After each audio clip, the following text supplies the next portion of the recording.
Chapter 683. Renbachien took out another box from the bottom of the box. Inside the box were two dark-colored belts and a battery. This belt was an electromagnet. For safety reasons, Tu Hong wore a ring made of strong magnets while Renbachien wore two belts made of electromagnets. After the two belts were electrified, one of them repelled the strong magnetic ring on Tu Hong's body, while the other one attracted each other. In fact, the most frightening thing about this competition was that the repulsive and attractive magnetic fields would change due to the difference in height. For example, if Tu Hong jumped above Renbachien's head, Renbachien could adjust his posture and switch belts in the opposite direction. At the same time, two wires were connected to the belts. They were two remote controls, and the left and right hands each controlled the opening and closing of a circuit. After getting everything ready, Renbachien turned on the electric current of the repulsive magnetic belt, turned to look at the Empress, raised his right fist, and gave her a thumbs up. "Begin!" Xenja stepped forward, and her cold voice spread throughout the arena. Tu Hong took 3 steps forward unhurriedly. When he took the third step, Renbachien felt as if the air was squeezing forward and forcing him to take a step back.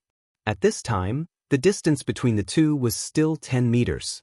This was the repulsive effect of the electric current at its maximum. However, in the eyes of others, it seemed as if Renbachien was oppressed by Tu Hong's imposing manner and subconsciously took a step back. Tu Hong stopped and gave Renbachien a ferocious smile. "Aren't you going to take this opportunity to escape? I've said that I only need 10 breaths to catch you. If you don't escape, I won't even need 10 breaths. At this distance, I can catch you with just one hand." Renbachien put one hand behind his back, straightened his back, and tried his best to pose like a grandmaster. He stretched out his other hand and beckoned Tu Hong, "Come." Tu Hong was a little puzzled. Where did his confidence come from? He was standing so close to Renbachien and didn't have any other equipment on his body. What gave him the confidence to do so? Although he was puzzled, it didn't affect his movements at all. He stomped on the ground, and a fist-sized pit was blasted open. In an instant, he rushed out at an extremely high speed. In the eyes of those who were weaker, it seemed as if he had disappeared. However, he wasn't the only one who disappeared. Renbachien also disappeared at the same time. At the moment when Tu Hong rushed over, Renbachien flew backward like a baseball that had been hit. In a flash, Tu Hong appeared at the place where Renbachien had been standing. Renbachien was sent flying more than 30 meters away and only managed to stabilize himself after taking a few steps back. The crowd in the distance burst into an uproar. How is this possible? How can he be so fast? His speed is about the same as Lord Tu's. Tu Hong looked at him, took a deep breath, and said, "I didn't expect you to be able to do it so quickly. But this is as far as you can go. How many times can you use this speed?" As for the repulsive force that landed on his body when he knocked Renbachien away, he almost didn't feel it at all. "That was close, I almost fell. Fortunately, I'm considered a man-wheel expert now. It would be embarrassing if I fell if I suddenly lost my balance and was sent flying so far away," Renbachien thought to himself. Then he straightened his body, put one hand behind his back, and walked a few steps around Tu Hong with the demeanor of a grandmaster. Then he stood still and waved at Tu Hong. "Come, let's see how many times you can dodge." Tu Hong shouted coldly. The soil under his feet exploded again, and he instantly crossed more than 30 meters and appeared at the place where Renbachien was standing. However, in the eyes of everyone, Renbachien's speed wasn't inferior at all. He retreated more than 10 meters at almost the same speed as Tu Hong, but this time, he was in a more difficult situation and almost fell to the ground. He flipped backward and took a few steps back before stabilizing himself. I want to see whether you retreat faster or I chase faster." Tu Hong laughed and gave chase again. However, Renbachien appeared more than 10 meters away at the same time. Tu Hong didn't stop and rushed out again the moment he landed. Renbachien was sent flying again. One of them chased while the other retreated. In the blink of an eye, they had retreated more than 200 meters. Tu Hong stood on the ground with an ominous glint in his eyes. It was obvious that Renbachien was in such a difficult situation that he couldn't even stand steadily, but the moment he chased after him, he would retreat again as if he wasn't affected at all. He even chased after Rinpochen before he landed the last 2 times. However, Rinpochen actually retreated more than 10 meters in the air. How was this possible? I have a whole new level of respect for Yagwei, Tonglan exclaimed as she took out a lollipop from somewhere and put it in her mouth. This lollipop was given to her by the Empress when she entered the palace, but she couldn't bear to eat it. Well, there were many people around today, so she could eat it. He's indeed powerful, especially when he lost his balance in the air and suddenly retreated. I can't tell how he did it. Even a Cardinal Heaven expert can't do such a thing. Shurgan was also full of admiration. Not only them, but the people around them also exclaimed in admiration. Under such circumstances, even a Cardinal Heaven expert of the same level couldn't do better than Rinpochen. When one lost their balance in the air, even a Cardinal Heaven expert would find it difficult to exert force and would need to adjust their body. However, Rinpochen rolled in the air and suddenly retreated. This simply refreshed everyone's understanding. Not to mention, the most important point was that Rinpochen had been retreating toward Tu Hong from the beginning to the end. I don't believe that I can't catch you. Tu Hong growled in a low voice. Rinpochen's buttocks bounced up after landing as if he was skipping on water. He was actually standing very steadily and didn't let anyone see how miserable he was. He was obviously panicking when he was in the air just now. After stabilizing himself, Rinpochen saw that Tu Hong was about to charge at him again and suddenly stopped him. Wait a minute. What? Tu Hong asked coldly. The sunlight is very dazzling from this angle. Rinpochen placed his hand on his forehead and looked up at the sky. Tu Hong's face immediately turned black. I'll change my direction. Rinpochen circled around Tu Hong and was quite satisfied with his back facing the sunlight. He was even more satisfied that he could finally change his angle and wouldn't be pushed against the city wall. In fact, the magnetic field was curved. As long as he could adjust his angle in time, he could be squeezed away like a ball instead of being sent flying in a straight line. However, the other party was too fast. Other than changing his direction for the first time, he didn't have the opportunity to adjust his angle again. Right, come on. Rinpochen straightened his body again and waved his hand. At this point in time, Tu Hong didn't mention about the 10 breaths that he had mentioned just now. Including the time that Rinpochen had swayed half a circle, 90 seconds had actually passed. However, not only did he not manage to catch the corner of Rinpochen's clothes, he didn't even manage to close the distance between them. The closest distance between them was 40 steps at the start. How could Tu Hong accept this? The next moment, he suddenly jumped toward Rinpochen's head.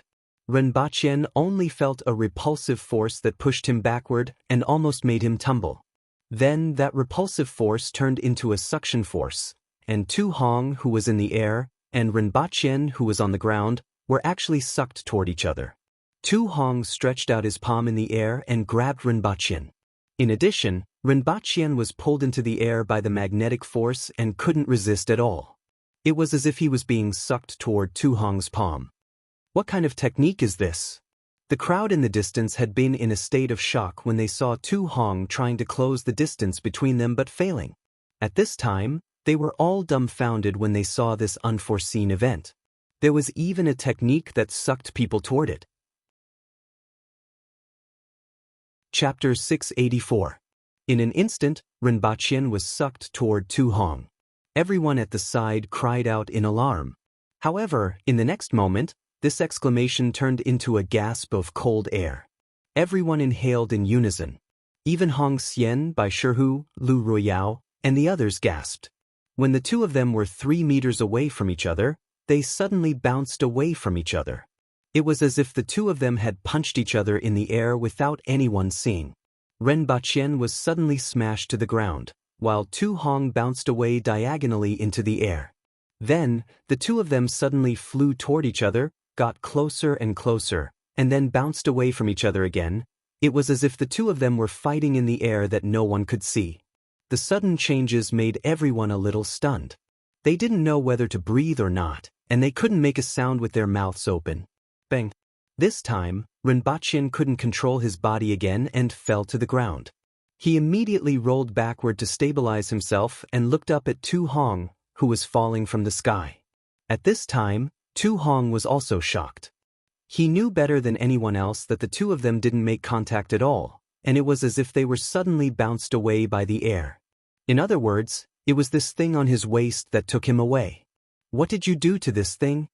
Tu Hong landed on the ground and asked with a gloomy expression. I didn't do anything. I just used some of the characteristics of the material. Of course, you wouldn't understand even if I told you. Even if you understood, I wasn't going to tell you. Ren Baqian chuckled. You are a cardinal heaven expert, so I naturally have to use some small tools to compete with you. Those small things that you look down on the most. Do you still want to try them? Ren Baqian asked. The difference between a cardinal heaven expert and an ordinary person isn't just in strength and speed, but also in reaction speed. No matter what you did, you need to be able to react in time before you can use those small tricks. Did you not expect me to do that when I suddenly jumped on top of your head? That's why you almost couldn't react in time? That's why I almost caught you just now. As long as I'm faster to the point where you can't react, I will definitely be able to catch you, Tu Hong said seriously and then grinned. You will definitely lose. Ren Baqian spread his hands. What else could he say? Continue to work hard. He continued to pose and beckoned, come. Tu Hong stood there, his aura rising, and his muscles began to bulge. His clothes were tightly wrapped around his body. With a ripping sound, Tu Hong's clothes exploded, leaving only a pair of shorts on his body. At the same time, green patterns began to appear on his body. Like living creatures, they twisted and wriggled on his body. At this time, he's igniting his blood essence? The surrounding onlookers were shocked. Is he crazy? Even in battle, burning one's blood essence was only done when facing a powerful enemy. Furthermore, the opponent in this duel was the Empress's husband, an ordinary person. Yet he actually burned his blood essence? Is that guy really that powerful? To be able to force Lord Tu to this extent? Lu Ruiyao was shocked. Sir Tu cannot lose. Hong Xian sighed. If Tu Hong were to lose again, the Tu family would lose all face. Your Majesty, I'll stop him, Tu Wan said as she stood up from her seat. There's no need. The Empress waved her hand. There's no need to stop him. This is also a part of his strength. Tu Wan took a serious look at the Empress. She looked calm and cold, like an iceberg, and she couldn't tell what she was thinking. Ren Baqian was shocked to see Tu Hong's clothes explode. If the magnet was broken, he would be in trouble. Fortunately, the muscles on his waist weren't like other parts of his body and didn't break the magnet. Bang! Tu Hong disappeared in an instant, leaving behind a 1-meter-wide pit on the ground. Ren Baqian also disappeared along with him. He can still react? Tu Hong, who was still in the air, looked at Ren Baqian, who was still maintaining the same distance from him, and was shocked. Once again he stomped hard on the ground. It was as if the air had exploded, and his speed increased again. However, Ren Baqian didn't slow down at all. I have to be faster. Tu Hong shouted as the blood vessels and veins on his legs twisted around them like flood dragons. The veins on his body became even more concentrated. Still can't catch up? Is it because he keeps facing me? If I go behind him, he won't be able to see me. Tu Hong suddenly changed his direction and circled around Ren Baqian. During this process, Ren Baqian was still retreating in the opposite direction and didn't stop at all. I have to be faster. Faster. Faster. Everyone saw the two of them constantly changing directions in the air like two gusts of wind. One moment they were heading east and the next moment they were heading west. However, Ren Baqian always maintained a certain distance from Tu Hong. Regardless of whether Tu Hong was in front or behind him, Ren Baqian seemed to have eyes on the back of his head. No matter where the other party was, he would always move in the opposite direction. His movement posture wasn't flattering, and people didn't even know how he exerted his strength. In other words, he didn't exert any strength at all. There seemed to be a thick air barrier between them. Tu Hong and Ren Baqian were on one side, and Tu Hong kept pushing the barrier. No matter which direction he pushed, Ren Baqian was always on the other side of the barrier. I don't believe it, I don't believe it. Tu Hong's eyes were bloodshot, and he looked ferocious. I'm a cardinal heaven expert. How can you keep up with my speed? Tu Hong fiercely jumped toward Rinpochen again. The same suction force came again, but in the next second, the two of them were bounced off each other. This time, Rinpochen was tumbling in the air. Between them, there was a suction force and a repulsion force. Rinpochen felt dizzy spinning in the air, and he had to focus all his attention on the suction force of the magnet. He kept switching between the two belts. Everyone watched as the two of them were sometimes far away and sometimes close together. Sometimes, they were pulled in the same direction, and sometimes, they were bounced off each other. However, Tu Hong couldn't even touch the corner of Rinpochen's clothes. Rinpochen didn't know how long he had been spinning for, but he was suddenly thrown to the ground. He felt dizzy and nauseous, and he started vomiting as soon as he jumped up. As he vomited, he looked at the other side from the corner of his eye and saw that someone had appeared between him and Tu Hong. Sir Tu, it's over. You have lost, Xenja said calmly. However, her eyes were shining with a strange light. Impossible, impossible, impossible, impossible. Tu Hong stood there motionless, and his eyes were filled with red light. A loss is a loss. Don't forget your identity. Tu Wan's voice traveled 100 meters into his ears. The familiar voice sobered him up a little, and he continued to mutter, impossible. Impossible. Rinpochen retched for a long time, turned off the circuit on his belt, got up, and walked toward Tu Hong. The facts have proven everything. Impossible. Impossible. Tu Hong continued to mutter. As a cardinal heaven expert, Rinpochen couldn't even catch an ordinary person in such an empty area after the time it took for an incense stick to burn. He absolutely couldn't accept this. Are you so unwilling? Do you want to compete again? Rinpochen stood up straight, put his hands behind his back, and chuckled. Upon hearing this, Tu Hong suddenly looked up at him and said, Compete! Compete again! Let's not compete again. It's boring. How about this? Put me in a cage next time. As long as you break the cage and catch me, you will win. Don't worry, the cage is made of ordinary iron, and even a child can tear it apart with his bare hands. You can try it on the spot and let everyone see. Then, as long as you break the cage and catch me, you will win. Rinpochen suggested. I'll compete, Tu Hong said with red eyes. Chapter 685. That thing of yours is quite interesting. How do you do it? The Empress asked Rinpochen as they chatted after returning to the palace. It's the attraction and magnetic force of a magnet. Rinpochen smiled and explained the attraction and magnetic force to her before asking, Your Majesty, would you like to try it? Sure. Rinpochen didn't expect the Empress to be so interested. Rinpochen asked someone to bring the strong magnet hoop and 2 electromagnet belts over. He then put the magnetic hoop on the Empress's body. However, the Empress's slender waist could only fit 2 people in the hoop. She still needed to hold it with one hand. Rinpochen put the belt on himself and smirked. In this case, the magnetic force didn't depend on strength, but on the weight. He was at least twice as heavy as the Empress. What are you planning? The Empress rolled her eyes when she saw the smirk on Rinpochen's face. Nothing. Rinpochen quickly denied it. He looked around and then went behind the Empress so that she would be bounced back to the door. Then he pressed the button on one of the belts. The Empress instantly felt a force coming from the belt that wanted to send her flying, and her body immediately sank. Whoosh! Bang! Rinpochen stretched out his hand and hung on the wall with an embarrassed look on his face. This doesn't make sense. Your Majesty didn't use any force, so why am I the one who flew out? I knew you were hiding something. The Empress glanced at him and said faintly. Rinpochen struggled, but the repulsive force completely squeezed him to the wall, and he couldn't move his waist at all. However, I still have one more move. Rinpochen immediately switched to another belt. The Empress felt that the magnetic ring on her waist wanted to fly in another direction, but her body sank and didn't move at all. With a big smile on his face, Rinpochen pounced toward the Empress in the air. He was sucking her in.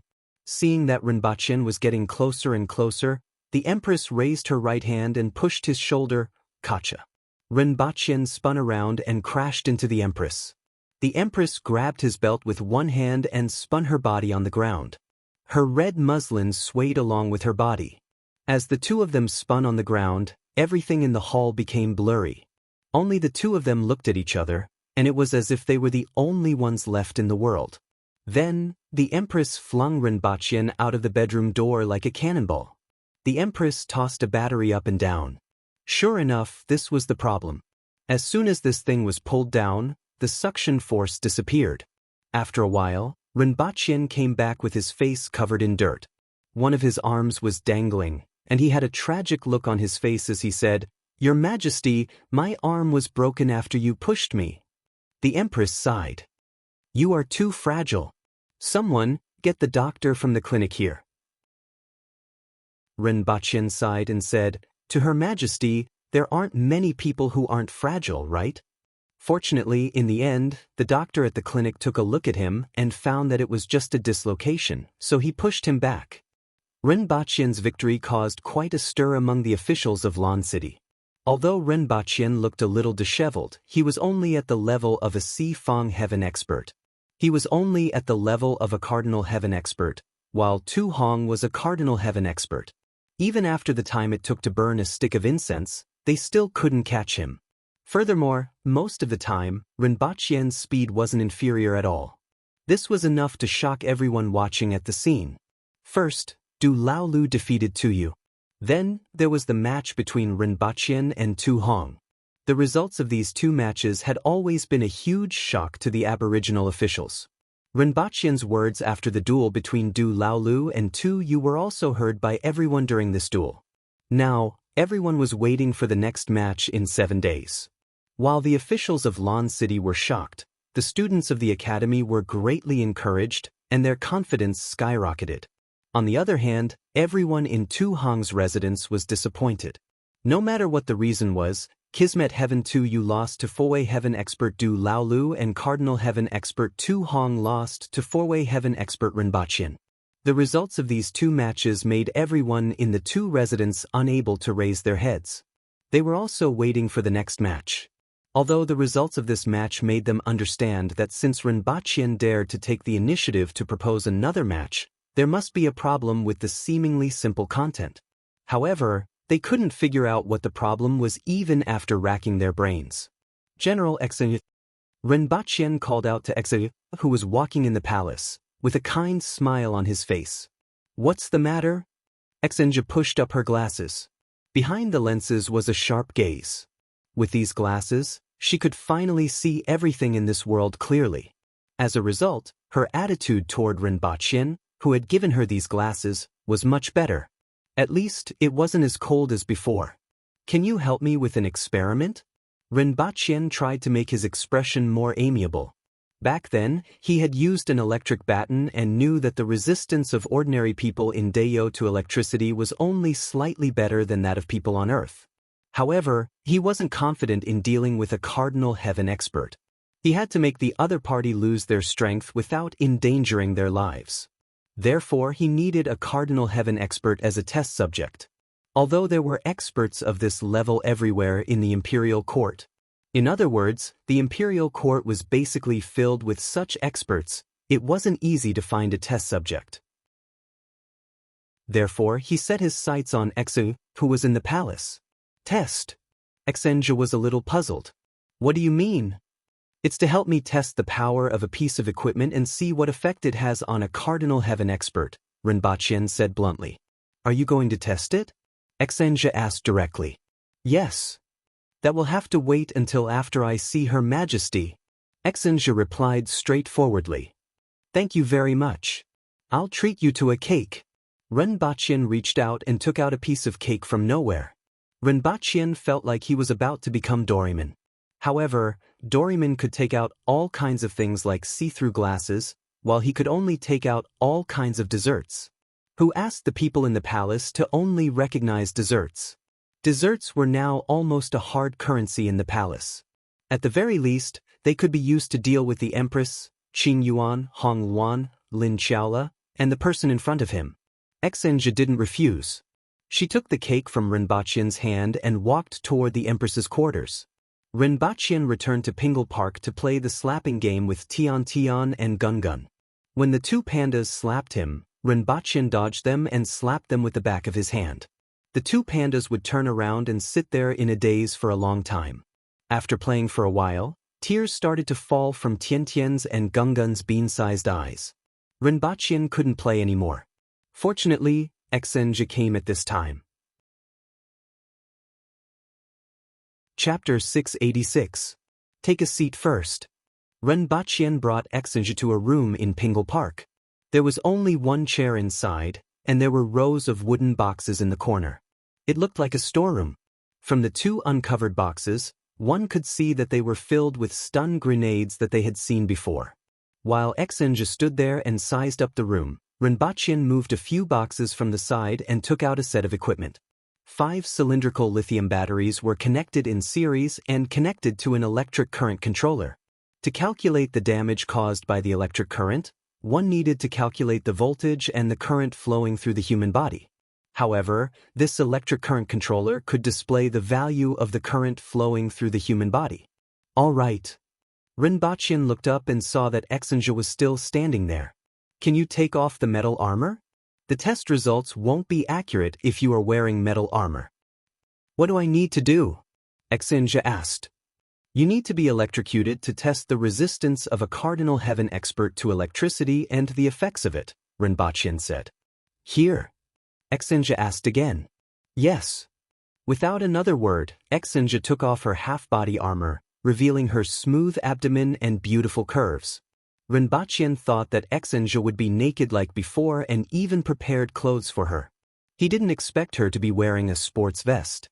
This thing is quite comfortable to wear. Xinja tugged at the hem of the sports vest and took off her combat skirt. She was still wearing the standard safety pants. Renbachian felt that Xinja was a little similar to Lin Xiaola. They didn't understand or guard each other much. They were both in the palace, so why did the Empress have such a big reaction? Renbachian was a little curious. If the Empress didn't guard against this, he would be in for a treat. However, the experiment was more important now. At this moment, Renbachian looked at this extremely beautiful bespectacled lady who was wearing a sports singlet and safety pants. He didn't feel much about it and directly handed Xinja a metal clamp. The wire at the end of the clamp was connected to the battery through an electric current controller. Test 10 mA first. Renbachian adjusted the electric current controller as he spoke. The room was still considered dry, and the other party wasn't wearing metal armor. An electric current of 100 mA was needed to cause fatal damage. The Aboriginals had a higher resistance, and the Cardinal Heaven experts had a higher resistance. However, Renbachian wanted to conduct a detailed test from the start. How do you feel? Renbachian asked. I don't feel anything. Xinja was slightly curious as she watched him fiddle with those things. To her, these things were very fresh and interesting. In the past, she wouldn't have cared, but after going to Earth and seeing so many things that she had never seen before, she began to be curious about Renbachian's things. Renbachian nodded and said, ordinary people can sense it at 5 mA. It seems like their resistance is much higher than that of ordinary people. It's 20 mA now. How do you feel? Renbachian asked after adjusting it. A normal man would have felt his hands numb under this electric current, and it would be difficult for him to release the electrodes. However, Xinja's reaction was, it's a little itchy, as if a bug is crawling. How about now? This time, Renbachian adjusted it to 50 mA, a value that would make it difficult for ordinary people to breathe. It's still a bug crawling and it even bit me. The bespectacled girl looked at the iron clamp in her hand curiously and casually clamped it on her finger. Renbachian set it to 80 mA. It's a little numb. When he adjusted it to 100 mA, Xinja still felt numb. It wasn't at the level where a normal man would feel numb at 20 mA and be unable to release the electrodes.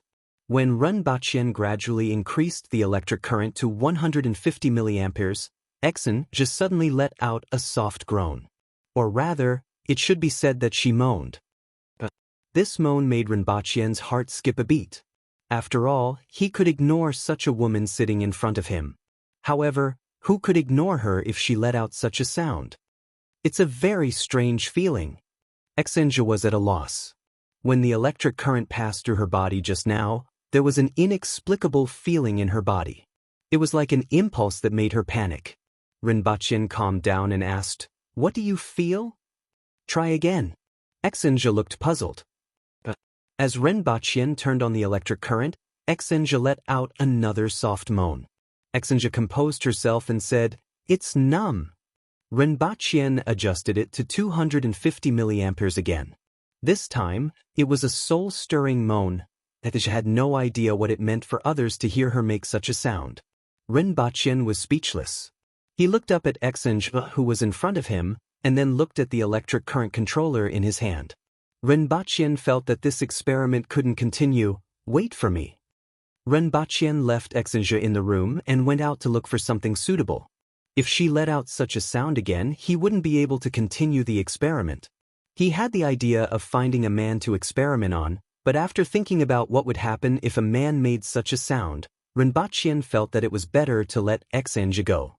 After a while, Rinpoche returned with 2 wooden sticks that had been cut and handed one to Exenja.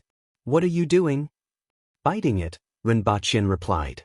"This will make the sound softer." Exenja looked at him with a dazed expression.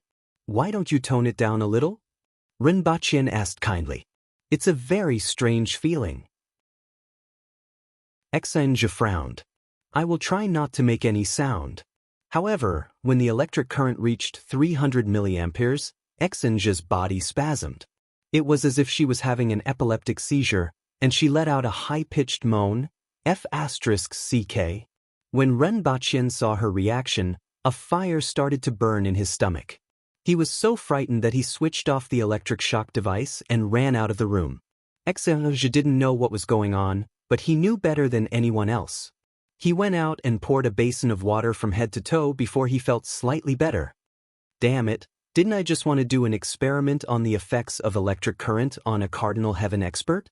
Do I have to be so scary?" Rinpoche felt that he was too innocent. When Rinpoche calmed down and wanted to return to his room, Exenja had already dressed up and came out. "The experiment isn't done yet," Rinpoche said. "I still feel that something isn't right. I have to go back and think about it." Exenja's face was flushed. Although she tried her best to look calm, her eyes were wandering, and her expression was completely different in Rinpoche's eyes. Rinpoche didn't say anything else and took out a piece of cake. If Exenja went back and figured it out, things would be bad. Although this was unlikely, she wouldn't be able to figure it out without any source of information. However, if she refused to do the experiment, where was he going to find a suitable cardinal heaven expert? Chapter 687. The day before the second competition, the Empress suddenly asked, "These 2 days, I feel that there's something wrong with the commander of the Imperial Guards. Do you know what it is?" Rinpoche's heart skipped a beat. "A few days ago, I looked for General Exenja to conduct an electric shock experiment to test the resistance of a cardinal heaven expert to electricity.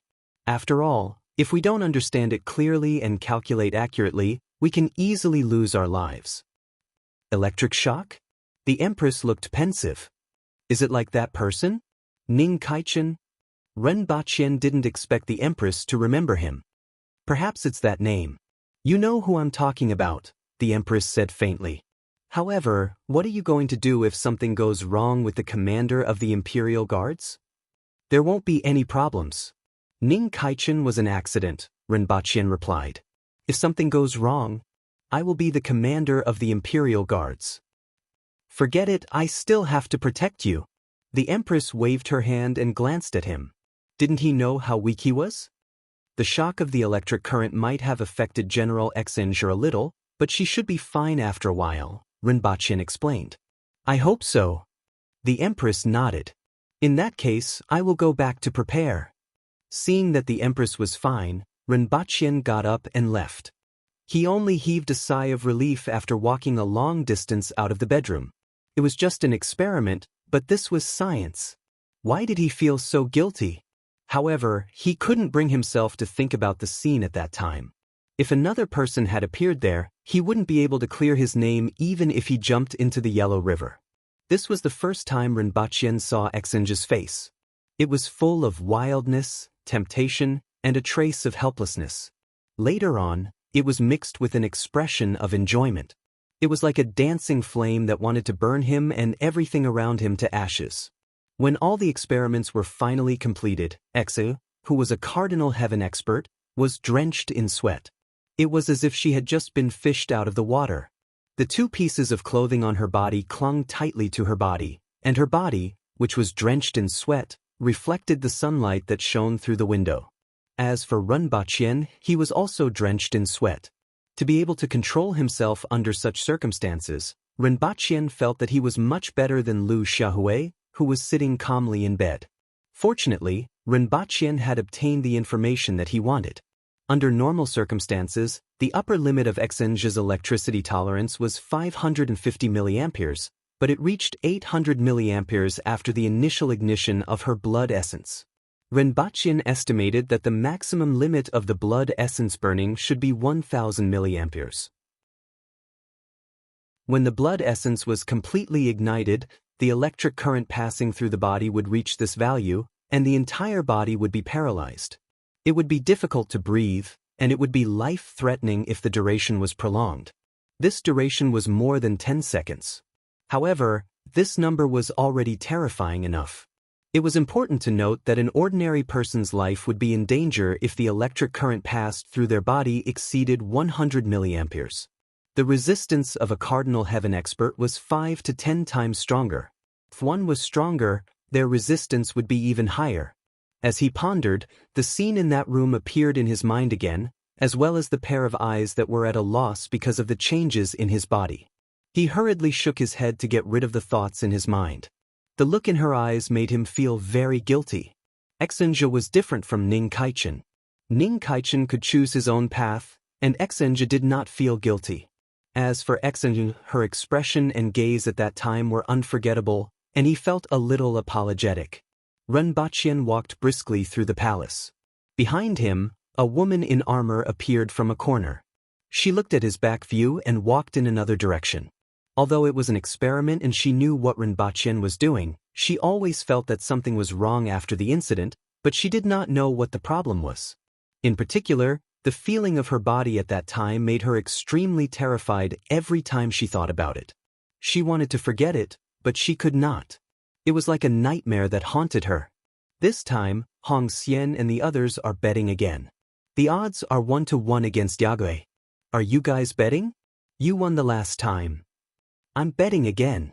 Although the odds are lower, I bet 60 taels of silver when the odds were 1-10 last time. If I win again this time, I will win 1,200 taels of silver. Furthermore, I will be able to see the look on their faces when they lose. Just thinking about it makes me happy. Su Ping laughed. You have confidence in Yagui. Even that coward Du Lao Lu won. Will Yagui lose? Besides, I can roughly guess what Yagui is going to do. One day later, there was still a sea of people outside the city. In addition to the court officials from the previous time, many commoners heard the news and rushed over to watch the match between four-way heaven experts and cardinal heaven experts. This included the people from the Zhang family and the Jing tribe. This time, they appeared at the side of the arena and occupied a small space in the corner. An average-sized iron cage was transported to the center of the arena. The 6 sides of the cage were made of steel bars that were not as thick as a pinky finger. They were made by the Ministry of Works and were not mixed with any additional metals. Anyone who had the strength of a four-way heaven expert could easily tear it apart. Subsequently, someone placed a cushion made of an unknown material and a wooden chair inside. Rinpoche and Tu Hong looked at each other and walked into the arena. However, their expressions were very different. Rinpoche looked relaxed and carried a box in his hand, while Tu Hong looked grim. After all, he had already lost one match and could not afford to lose a second one no matter what. In addition to the two of them, there was also a 7- or 8-year-old child with a runny nose.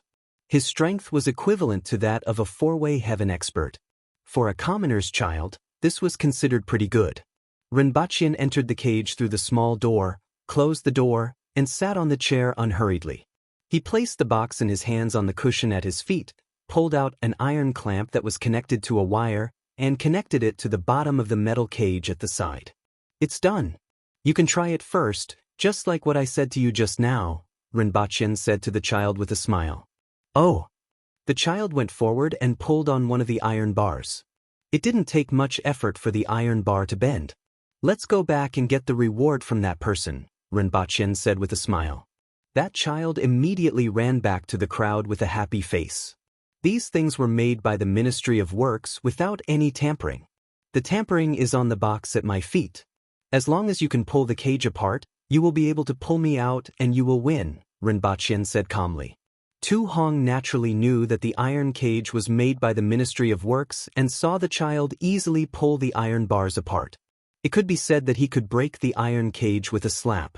However, after experiencing a failure, he couldn't relax at all. If he failed again, the entire Tu family would be too ashamed to face others. "Begin." Exenger appeared in the field and said to the two of them, "Is there anything else you want to say?" Rinpoche smiled. This time, Tu Hong was rather quiet. It seemed that he had learned from his mistakes. Tu Hong only glanced at him before taking large strides forward and reaching out to grab the iron bars in front of him. With this thickness, he could tear it apart like a piece of paper. As long as he could tear this iron cage apart, he would win. No matter how many tricks the other party had, it would be useless. However, the moment his fingers touched the iron cage, it was as if something exploded between his fingers and the iron bars, causing him to subconsciously flick his hands away.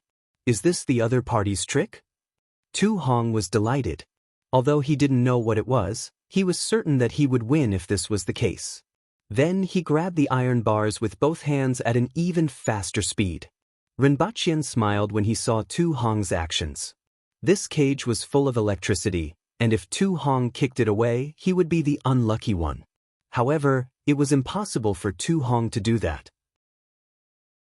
Rinpoche's initial request and the actions of the child just now were to induce Tu Hong to grab the cage with his hands. If Tu Hong couldn't jump out of this trap, Rinpoche would definitely win. Everyone at the side saw Tu Hong stop after grabbing the iron cage with both hands. His body twitched from head to toe, and his beard curled up. Then he fell to the ground with a loud thud. Everyone at the side was shocked. What happened this time? They had clearly seen the child bending the iron cage, but Tu Hong had suddenly collapsed after grabbing onto the iron cage. What had happened? Everyone had no idea what was going on. However, it seemed like Tu Hong couldn't get up. Tu Hong, who was a Cardinal Heaven expert, fell to the ground just like that? Did Rinpoche, the principal of the Black Bamboo Academy, win again? Tu Hong couldn't even tear the cage apart? It seems like it was an experiment that day. Eteng, who was watching from the side, suddenly heaved a sigh of relief. Although her reaction seemed a little strange, it should be normal, right? Chapter 688. Tu Hong fell to the ground, and the people from the Tu family immediately rushed out to check on him. Fortunately, he was only paralyzed and was fine. "What did you do?" Tu Yu roared with a twisted face. "Trick." Rinpoche smiled and reached out to touch the cage. "Do you want to touch it too?" "I'll do it." One of the guards immediately stepped forward with a fearless expression as if he was ready to die a martyr. He pulled on the cage with both hands and immediately broke the 2 iron bars. Nothing happened? The guard was prepared to lie on the ground and was a little nervous. However, nothing happened and he scratched his head in confusion. "Did you poison it? Have you detoxified it now?" Tu Yu suddenly thought of something and said with certainty, "When you touched the cage just now, you detoxified the poison on it." After all, Rinpoche had another identity. Although it was often overlooked, it was easy to remember at this time. He was a poison warrior who had poisoned tens of thousands of people in Great Xia. "Do you want to touch it?" Rinpoche laughed. "I'll do it." Another guard stepped forward and touched the cage, but nothing happened. "Sure enough, you really poisoned it. Now that you have detoxified it, it will be fine for others to touch it. We agreed on a competition, but you actually used poison. Tu Yu shouted as if he had discovered Rinpochien's secret. Poison? The crowd at the side suddenly became a little chaotic. If Rinpochien used poison in this competition, it would be a little too much. In order to prove his guess, Tu Yu reached out to touch the cage and found nothing. See, I told you that you used poison. However, as soon as he finished speaking, a strong electric current passed through his body, and he fell to the ground like a pendulum. Smoke began to rise from his head, and a burning smell spread. The electric current is still a little too strong, Rinpochian thought to himself. Just now, he had adjusted the electric current in his sleeve, but it seemed to be a little too strong. Fortunately, it wasn't fatal. Tu Yu. The crowd was in chaos again when they saw Tu Yu's reaction. You really poisoned it. Rinpochian randomly pointed at someone and said, Why don't you touch it? I didn't do anything. I'll touch it then. The man stepped forward and touched the iron bar without saying a word. However, there was no reaction. I'll do it. Another person stepped forward to touch the iron bar. After a moment of trembling, his whole body fell straight down. I'll do it. Another person came up, but there was no reaction. This time, everyone was a little dumbfounded. How could there be a selection? The crowd on the sidelines was also confused. It would take time to detoxify the poison, right? How could two people take turns to go up? One was injured, while the other was lying down. How did this happen? One person stepped forward to touch the iron bars without saying a word. His body immediately trembled. He did not expect that another person would stand on the other side of the cage and touch the iron bars. According to their thinking, Rinpochian couldn't possibly attack two people in different directions at the same time, right? Then the two of them twitched and lay down again. That's why it's scary to be uneducated. Rinpochian said casually. What did you do to them? Someone shouted. It's just an electric shock. I'll be fine in a while. Rinpochian turned his head to look at Exi, who was in the middle of the arena. It's about time, right? Black Bamboo Academy wins. Xianja shouted. Cheers erupted from a corner of the arena. The students from the academy had gathered there. At this point in time, many people had guessed what Rinpochian had done. When they saw the bewildered faces of the people from the two residents being toyed with by Rinpochian, they burst into laughter. As for the others, they looked serious. Up until now, they still did not know how Rinpochian did it. Principal Rin, did you use poison? Tong Jinye stood up and asked the question that was on everyone's mind. Of course not. Do you think I have the ability to poison a Cardinal Heaven expert in an instant? Rinpochian laughed. Everyone looked doubtful. It was indeed very difficult to poison a Cardinal Heaven expert in an instant. However, Rinpochian's reputation as a poison warrior still made everyone suspicious. Moreover, whether it's poison or not, you will know once you get someone from the clinic to take a look. Rinpochian put away the iron clamps outside the box, carried the box, and crawled out of the cage. What's in the box? Someone immediately asked. What's in the box? You won't understand even if I tell you. As a man-wheel expert, I can't possibly compete with a Cardinal Heaven expert barehanded, right? Rinpochian said casually as he walked. Everyone was speechless. What did he mean by a man-wheel expert? Could he be any more shameless? A man-wheel expert was equivalent to a four-way heaven expert of the Aboriginals. In terms of combat strength, they were weaker than a four-way heaven expert of the same level. At most, they were at the level of an ordinary person.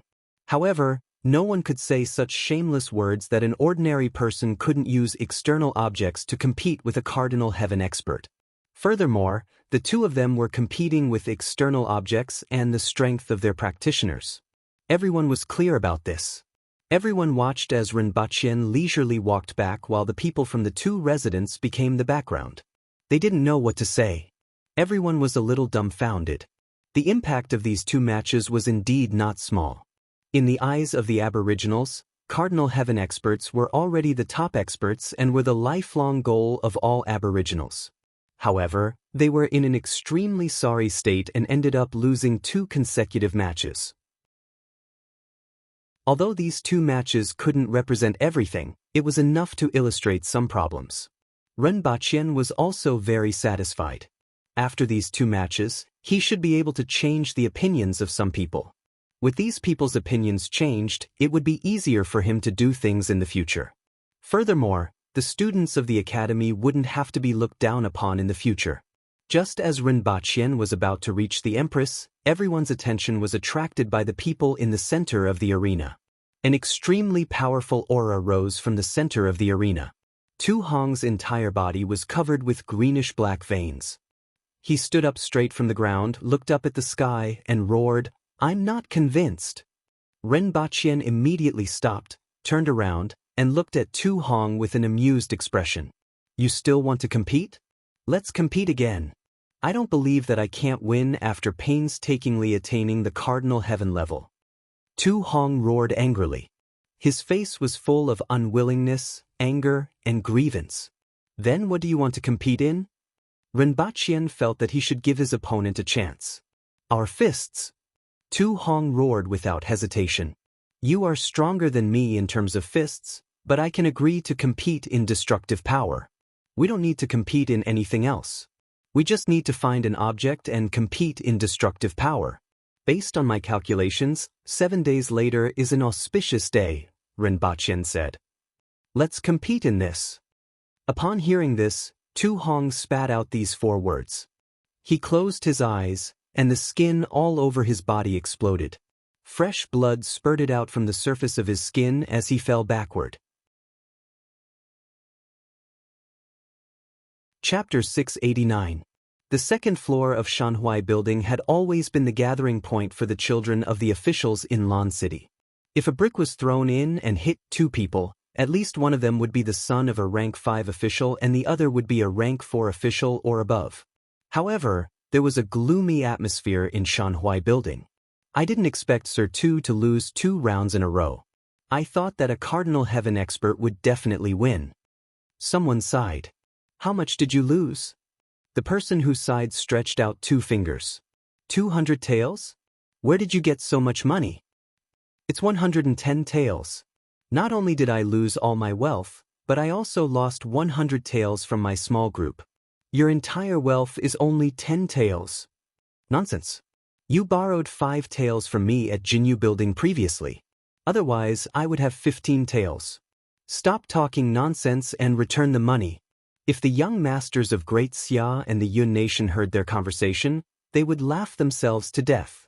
Not to mention the children of the aristocratic families, even the young masters of the wealthy families were rich. 100 taels? It wasn't even enough for them to drink in the brothel. However, to the pitiful young masters of the aboriginals, this was already a huge sum of money. Most of them only had a monthly allowance of 10 taels, and the better ones only had a monthly allowance of a few dozen taels. Even Tong Lan, a genius who had attained the Kismet Heaven realm before the age of 10 and whose grandfather was a rank 3 official, only had a monthly allowance of 30 taels. In the previous 2 rounds, many people had lost even more than their faces. Not only did they lose all of their monthly allowance, but they also lost all of their younger siblings' wealth. Now, these people were just waiting for a time to gather at the top of the clock tower. Of course, there were a few people who weren't affected. For example, Hong Xian, Bai Shihu, and Shi Yue. Although the students from the school won some, there were too many people who bet on Tu Hong. After compensating the students, they still made a lot of money. Lu Ruiyao was the only one who looked unhappy. She had bet on Tu Hong twice in a row. Even with the bonus of being the banker, she still lost a lot. More importantly, that guy actually won 2 rounds. There was nothing more tragic than losing money while her enemy was in the limelight. Ting! Footsteps could be heard coming from the stairs. It sounded like there were at least a dozen people. "Hong Xian, we're here to withdraw money." Su Peng walked up the stairs in front and swept a glance at the gloomy atmosphere on the second floor. He felt a burst of joy in his heart as he laughed heartily. When the people on the second floor saw that Su Peng and the person behind him were all students from the Black Bamboo Academy, they snorted coldly. "What's the hurry? Have you never seen money before?" Lu Ruiyao raised her head and said with a sharp tongue. In any case, she disliked Rinpoche and everyone from the Black Bamboo Academy. "Of course it's urgent. I'm still waiting to bet on the next round. I don't know if you guys will be the banker again. Su Peng beamed with joy. He had made a fortune this time. In other words, the odds of 110 for the first round had earned many students a huge sum of money. Many of the commoner students also took out a few taels of silver for him to bet, and the total sum was not a small sum. Not to mention, most of the students in the academy were the children of officials. Although their monthly allowance was much lower than the others due to their low talent, they didn't have much time to drink or play after entering the academy. Instead, they had saved up quite a bit of money. When added together, it was a huge sum. Many people were furious when they heard what Su Peng said. Everyone upstairs had lost money, but that group of people actually came to their door to ask for money. Many of them looked fierce and wondered if they should slap them to the ground first to satisfy their craving. However, as more and more people went up to the second floor, especially the two people who appeared at the end, these people restrained themselves a little. However, they still glared at them. I haven't seen everyone in a long time. Shurgan went upstairs, cupped his hands, and smiled at everyone. Tong Lan's small face was almost up to the sky, and she acted as if she didn't see anyone. What's there to be arrogant about, little girl? Someone said unhappily. Who are you talking about? Tong Lan immediately glared at him. Little girl, you're not tall, but you have a big temper. That person snorted. I'm a little taller than you. Tong Lan's voice suddenly sounded from that person's table. In a flash, Tong Lan landed on that person's table and stepped on his head. That person's two fists formed a bull's horn posture. He used one hand to block Tong Lan's foot and the other fist to punch Tong Lan's lower abdomen. Tong Lan was quite famous, and many people knew that the Tong family had a genius. However, Tong Lan was only 11 years old, and only a few people had seen her fight. He didn't mind trying to see if she was as powerful as the rumors said. Stop! Hong Xian appeared at the table and stopped the two of them. Tong Lan's foot and Hong Xian's palm collided. Tong Lan did a backflip and landed on the ground. The table that she was stepping on was also broken into pieces. Hong Xian took 2 steps back. When Tong Lan landed on the ground, the corners of her mouth curled up, revealing her 2 small canine teeth. Then, she pointed at Hong Xian and said, "What's on your head?" Hong Xian was stunned and reached out to touch her hair. However, at this moment, Tong Lan suddenly erupted. She opened her hands like the huge mouth of a ferocious beast, and her 10 fangs were the fangs in her mouth. She tried to bite Hong Xian. Rip! Even though Hong Xian's reaction was fast, she couldn't defend in time, and Tong Lan tore a piece of cloth from her shoulder. What are you doing? Hong Xian took a few steps back and said angrily. I heard that you are quite powerful and I want to try. Tong Lan said with a little excitement on her face. Then she charged forward. Tong Lan, we are here for serious business. Shurgan appeared behind Tong Lan and tried to grab the back of her neck. In the end, Tong Lan kicked his hand away like a scorpion swinging its tail. However, after being entangled by Shurgan, Hong Xian got into a good stance and said, I don't intend to fight with you. Don't be overbearing. Tong Lan. Shurgan had a helpless look on his face. Forget it. This time, I am here to collect my pocket money. I will find trouble with you next time. Tong Lan pondered for a moment and said to Hong Xian with her small face. By Shihu, get someone to settle the bill for them. Hong Xian shook her head and said to a burly man sitting in the corner. Even though the fight didn't end, everyone knew that this girl named Tong Lan wasn't a kind person. She brazenly attacked Hong Xian, who was very famous among the younger generation. Furthermore, she didn't provoke her. It seemed like Lan City would have another ancestor in the future. Are you guys still going to open the bet? Su Peng asked with a smile. He exclaimed in his heart that it was indeed the right decision to bring Tong Lan over. Even though he was sometimes bullied by Tong Lan, this fierce girl, was still more of a deterrent to people who weren't from the school.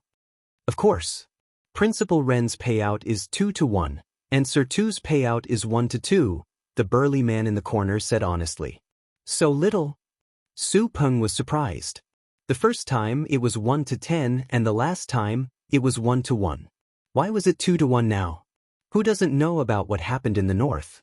Even though Sir Tu is a Cardinal Heaven expert, Principal Ren has already won 2 rounds, so the payout will naturally decrease, the burly man said slowly. Calculate our bets and bet it all on Principal Ren, Su Peng said directly. Even though it was a little less, it was still something. Why wouldn't they accept free money? Are you really going to bet it all? Hong Xian asked. All. Su Peng said decisively. Chapter 690. Tai Tu, are you really going to bet on Sir Tu? Didn't you bet on that person previously? Now that Sir Tu has lost 2 rounds, are you going to bet on him?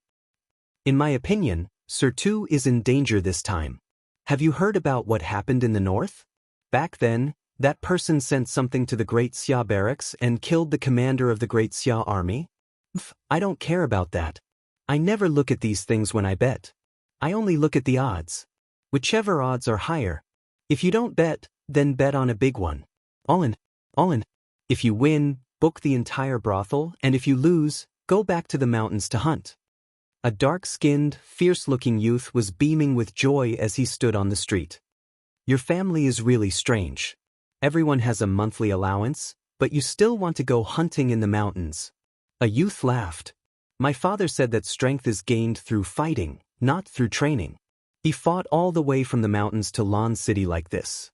He always said that if you can't even beat the beast cubs in the mountains, then you are useless. 7 days passed in a flash. During these 7 days, 2 huge concrete cubes with a length, width, and height of 10 meters were built 5 kilometers outside the city. These 2 concrete cubes were made of stone concrete. They were made from stone and concrete with a diameter of half a meter. Their extremely strong hardness and huge size were sufficient for testing. 7 days later, everyone gathered outside the city again. A group of people looked at the huge metal pipe placed at the side and whispered to each other, guessing the function of the metal pipe. Is it a weapon? Is it used to smash people? I don't know. Who do you think will win this time? Logically speaking, I definitely think that Sir Tu will win, but after the 2 rounds of competition, I don't know anymore. Everyone nodded. Cardinal Heaven experts were the pinnacle in the hearts of the Aboriginals. They were the top experts. If someone was said to be able to defeat a Cardinal Heaven expert in the past, they would have laughed hysterically. However, after the 2 rounds of competition, everyone's thinking had changed. The principal of the Black Bamboo Academy was indeed skilled. Of course, if they were to fight, it was obvious that the Cardinal Heaven expert would win. However, if they were to compete, the principal of the Black Bamboo Academy, who had endless tricks up his sleeves, would be unpredictable. His Majesty is here. While everyone was talking, someone suddenly shouted. Everyone immediately dispersed and made way for the Empress's imperial chariot. This time, no matter who wins or loses, let's end it like this. In the carriage, the Empress reclined on a thick animal skin and held a copy of One Piece in her hand. She didn't even raise her head as she spoke to Rinpoche. I know that you need to establish your authority if you want them to change their minds. However, according to your words, you can't always take advantage of a sheep's fur, and you can't always grab him and bully him. Got it. Rinpoche didn't know whether to laugh or cry. Yes, it was indeed not a good idea to bully someone. In any case, he was a Cardinal Heaven expert and one of the top experts in the Aboriginals. Tu Hong was probably doubting his life now. The carriage stopped, and Rinpoche jumped down first. He turned around and extended his hand to help the Empress up. However, when he turned around, he realized that the Empress had already disappeared. When he turned his head again, he realized that the Empress was already sitting on the chair. Greetings, Your Majesty. Everyone bowed in unison. Well, get ready to start, the Empress said faintly and shifted her gaze back to the comic in her hand. Exanja stepped forward and said, I won't say much about the rules. There are 2 concrete blocks in front, and the winner will be determined by the degree of destruction. Sir Tu, Principal Ren, get ready. Sir Tu, you first. Rinpoche chuckled. Tu Hong glanced at him, didn't say a word, and strode toward the 2 huge blocks in front of him. These 2 blocks were the result of the prisoners of war working day and night. They had been built the day before yesterday, and Rinpochian had seen them personally. He had sufficient confidence in them. As he got closer, the blocks became bigger and bigger in his field of vision. Tu Hong's body was like a tiny dot in front of the blocks, and the contrast was extremely strong. 2 meters in front of the blocks almost occupied his entire field of vision. In front of him was a city wall, and it was much thicker than the city wall. Tu Hong's clothes exploded, and green veins began to crawl all over his body. Then, the fine veins turned into a greenish-gray color and wandered around Tu Hong's body. Everyone in the distance could feel the strong aura. Those who were weaker could even feel the pressure on their hearts. Tu Hong took a deep breath, raised his arms slightly, and struck a pose with his fists up and down. Then, he stomped on the ground and soared into the sky. Countless shadows of his fists smashed into the middle of the blocks. Bang! With his fists as the landing point, the gravel flew in all directions with a piercing sound. A huge pit that was 1 meter deep appeared in the middle of the block, and cracks spread in all directions from the center point. Cracks flowed on the concrete block, and small pieces of rock peeled off. The moment Tu Hong's feet landed on the ground, boom! The 10-meter-tall concrete cube shattered with a loud bang, turning into countless gravel that fell down. Rinpochian stood in the distance and smacked his lips. This scene was indeed very shocking, both visually and in terms of the destructive power contained within. Such a huge cube was actually shattered in a single move. Furthermore, it was solid and not hollow. It was a concrete block of 1,000 cubic meters. This wasn't something that could be achieved with a few thousand kilograms of strength. Fortunately, he had never underestimated the martial arts in this world. Even though he was amazed, he could still accept it. Li Fu could collapse a mountain with a single strike. If he really looked at everything in this world with a scientific perspective, he would have gone crazy a long time ago. He had to accept that many times, this world simply couldn't be viewed with the current scientific perspective. Hearing the exclamations from the sidelines and looking at the landslide in front of him, Tu Hong smiled. Then, the skin on his body exploded, and blood spurted 3 meters high. His entire body fell to the sky. I should be able to win this time, right? Li Fu thought to himself as he looked at the sky above his head. After burning his essence and blood twice, his strength hadn't recovered to its peak. In order to win this time, he had to go all out. Fortunately, he was prepared this time. Tu Wan immediately brought Tu Hong back to the clinic for treatment. Sir Ren, it's your turn. Tu Wan turned to look at Rinpochian and said in a deep voice, I'm already preparing. Rinpochian nodded and was assembling his killer weapon this time, the 300mm mortar. The barrel was brought back from Earth by Rinpochian and was made of alloy. In order to reduce the accuracy and range, the barrel was shortened by a lot, and the weight of the barrel was reduced to 600 kilograms. The support frame and chassis were rushed by the Ministry of Works. The bipod weighed 1,700 kilograms, while the chassis weighed 3,800 kilograms. Naturally, there was only one shooting angle. Based on this angle, the range was 1,500 meters. As for the shell, Rinpochian only prepared one. It weighed 960 kilograms and contained 450 kilograms of Cl-20 explosives. Its power was 16 times that of TNT of the same weight. In other words, this shell was equivalent to the power of 3 tons of TNT. Chapter 691. Rinpochian calmly watched as the craftsman from the Ministry of Works installed the mortar. The base weighed close to 2 tons, and 2 people could carry it.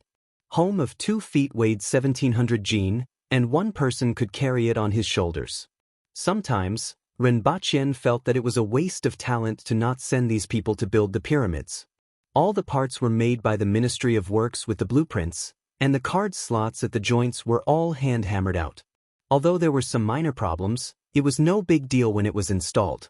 If there was a problem, such as the connection buckle being a little too big, the craftsman would hammer it down and rub it with an iron bar, and it would fit in.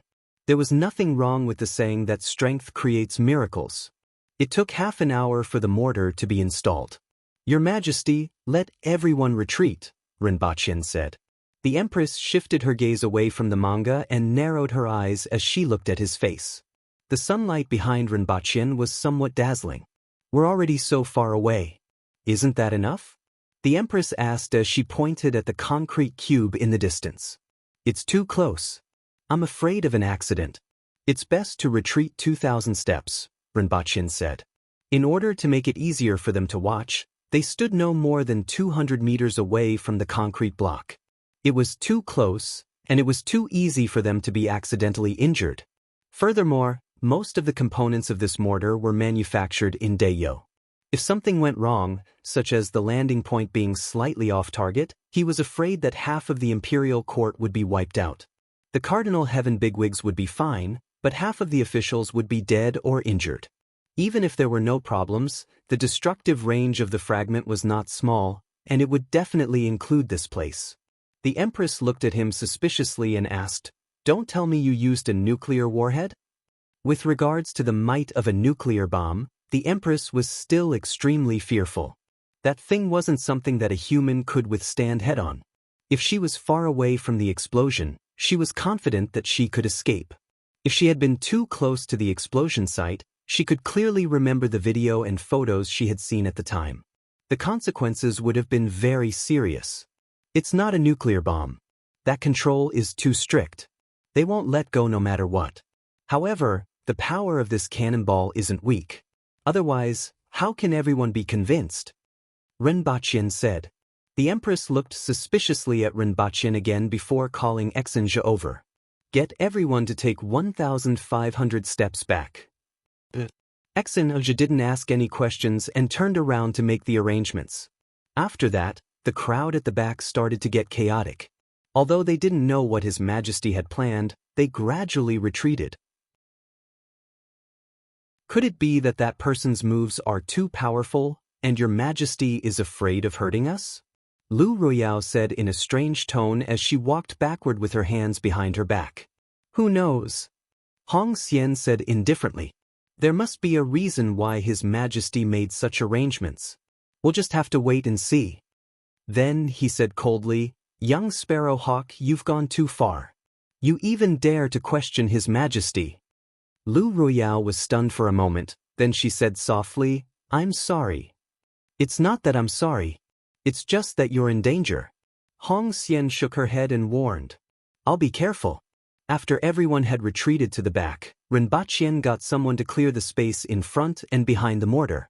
He then opened the box and carefully took out a mortar shell that was the size of a human. Although he knew that this thing wouldn't explode easily, holding such a big bomb made him feel uneasy. Under everyone's gaze, Rinpochen carefully stuffed the human-sized cannonball into the cannon barrel. He then took a few steps back and shouted, Sure who? Sir. Sure who stepped forward with a puzzled look on his face. Why was he being called at this time? Pull this trigger when I give the order. Rinpochen pointed to a trigger on the side of the rear. Understood. Sure who nodded. Be careful, Rinpochen reminded him. After hearing this, Sure who immediately took it seriously. Rinpochen ran to the side for more than 10 meters, covered his ears with both hands, and said, Pull the trigger. Bang. There was a loud sound, and everyone around felt the ground shake. Those with sharp eyes could see a black object rising into the sky along with the smoke. After all, the initial speed of this mortar shell wasn't fast. The group of people looked at the sky and then at the cube in front of them, waiting to see what would happen. After a few breaths, everyone vaguely saw a small dot fall from the sky and make the sound of a fist tearing through the air. Boom! The sound of the explosion was so loud that it almost deafened everyone. Following the explosion, everyone felt the ground shake violently, as if an earth dragon was turning over. In front of them, where there were originally 2 concrete cubes, a huge fireball mixed with smoke rose into the air. The shock wave set off a heat wave that rushed in all directions. It was like a grade 7 or 8 gale, causing some of the weaker people to lose their balance and crash into each other. Gravel flew more than 1,000 meters from the center of the explosion and smashed onto everyone, but they didn't seem to feel anything. Everyone stared at this unexpected scene with their mouths agape. Even Rinpochen, who was squatting at the side with his hands covering his ears, was ignored. It was like the end of the world, and it was completely beyond everyone's understanding. Even the most powerful person would not be able to unleash such a powerful attack. Whether it was Tong Jinye, Tu Wan, Qin Chuan, the Zhang family, or Qin Yun Sword, who was leaning against the city wall and watching the scene, the students of the academy and Hong Xian's small group, they were all speechless when they saw this scene that was beyond everyone's imagination. Everyone was stunned. Even everyone in Lan City was alarmed by the news. After all, the explosion was too close. It was only 2,000 meters away from Lan City, and the strong tremors could even be felt on the other side of the city. Not to mention the deafening sound that sounded like the wrath of God. When the smoke gradually dissipated, the concrete cubes in the distance had disappeared. Even the gravel that Tu Hong had smashed just now was gone. All that was left was a huge pit that had a radius of more than 10 meters. There was not a single blade of grass within 100 meters of the pit, and even the trees that were 100 meters away had been broken. Outside the city, there was complete silence. Then there was the sound of people gasping. "Your Majesty, I'll go and take a look." Tong Jinye's eyes seemed to be emitting light. In a flash, he appeared in the distance, but he quickly ran back every few seconds with smoke coming out from his beard. "Hot, hot, it's too hot." Tong Jinye patted his beard as soon as he landed. Then he asked Feng Ho pitifully, "What happened to my beard? This old man seems to smell something burning. Shave it. It's hopeless." Feng Ho snapped out of his shock and looked at Tong Jinye. His beard had curled up. At this time, everyone came back to their senses. It was a mess outside the city, and everyone was discussing the scene just now in shock. Everyone knew that Rinpoche definitely had a trump card, but no one expected it to be such a big one that they were all shocked. After another 2 hours, the temperature at the center of the explosion slowly dropped, allowing everyone to get closer.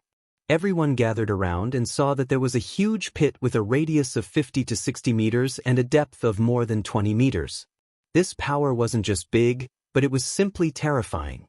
After marveling at this terrifying destructive power, everyone's faces gradually became strange. A huge concrete block was in the pit. It wasn't too big and was only a quarter of an intact block. However, the problem was that Tu Hong's block had been smashed into small pieces, and there wasn't even a trace of it left. It had been blown away by the shockwave just now. With such a big piece inside, it could only be Rinpoche's target. If both parties competed in making pits in the ground, Rinpoche would undoubtedly be the winner. There was no doubt about the power of the attack just now. Just the visual effect alone was shocking enough, and the power was even more astonishing. The problem was that both parties' targets were the two huge concrete cubes. In other words, Rinpoche used an extremely destructive attack that exceeded everyone's imagination, and lost. Rinpoche was speechless when he saw that piece of concrete in the pit. He smiled awkwardly and said, "I missed? It seems that Sir Tu won this round." From the looks of it, the mortar shell just now stuck close to the concrete cube and then exploded. Since it exploded from below, most of the concrete was blown up, and the rest was sent flying upward before falling into the pit. Hearing this, everyone was speechless. Su Peng and the others at the side were even more shocked. They were even more shocked than when they saw the explosion just now. "You made such a big scene and made such a big pit, and then you tell us that you missed? Are you trying to kill us? My pocket money." Tong Lan looked like she was on the verge of collapsing. If it weren't for someone holding her back, she would have rushed up and fought with Rinpoche. "Ah, that's what I said. Who cares about this and that? Let's bet big. And whichever has the higher odds. The winner will book the brothel, and the loser will go hunting in the mountains." A ferocious-looking young man laughed wildly. "Dad, tonight at Jinyu restaurant, it's my treat."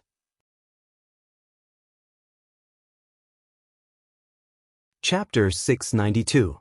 The match between Rinpoche and Tu Hong was finally over. When the results were out, some people were happy while others were sad.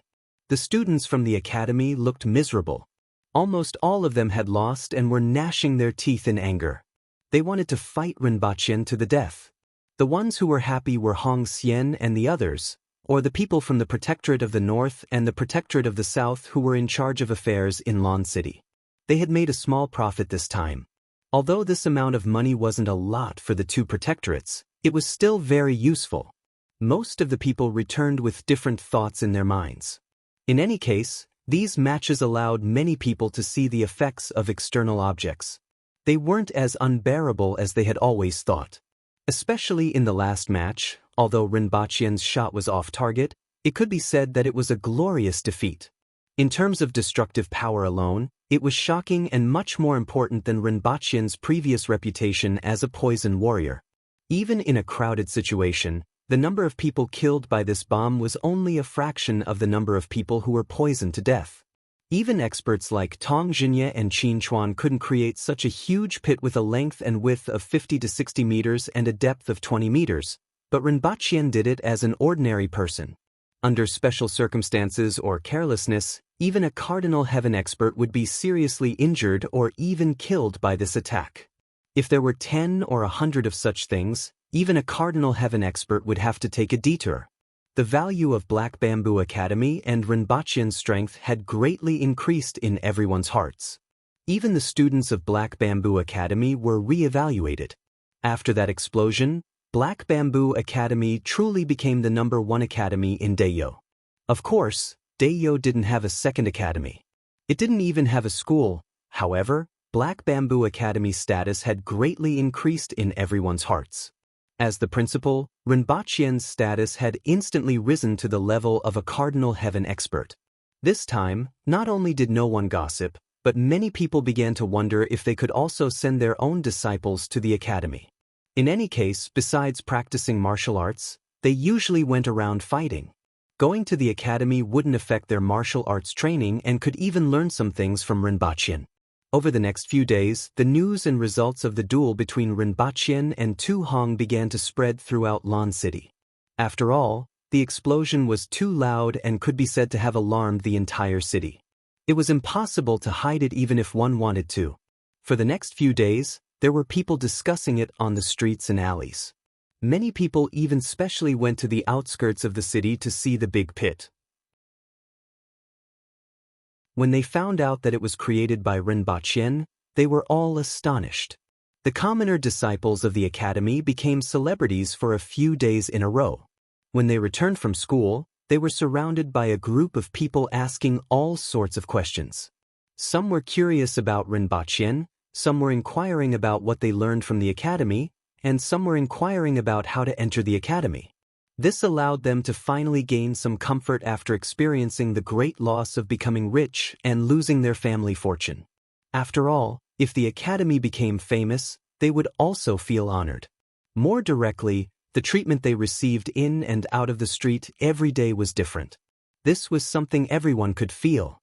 Rinpoche placed the book on the lectern and swept his gaze across the classroom. Their bitter and hateful faces finally looked a little better today. After all, time could erase everything, including losing one's family fortune. In any case, he would treat it as a lesson to them.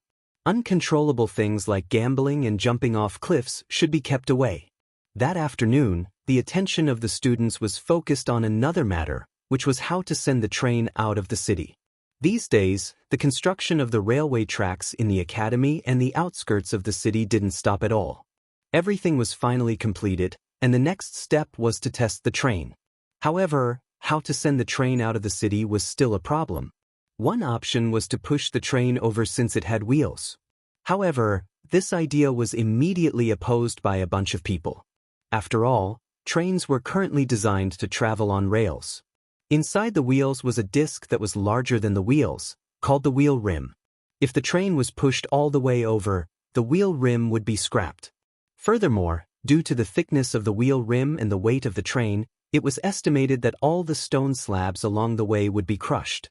Therefore, the best method was to dismantle the train and send it over separately or simply carry it over. As for using an ox cart to transport it, the problem was the same as pushing the train over.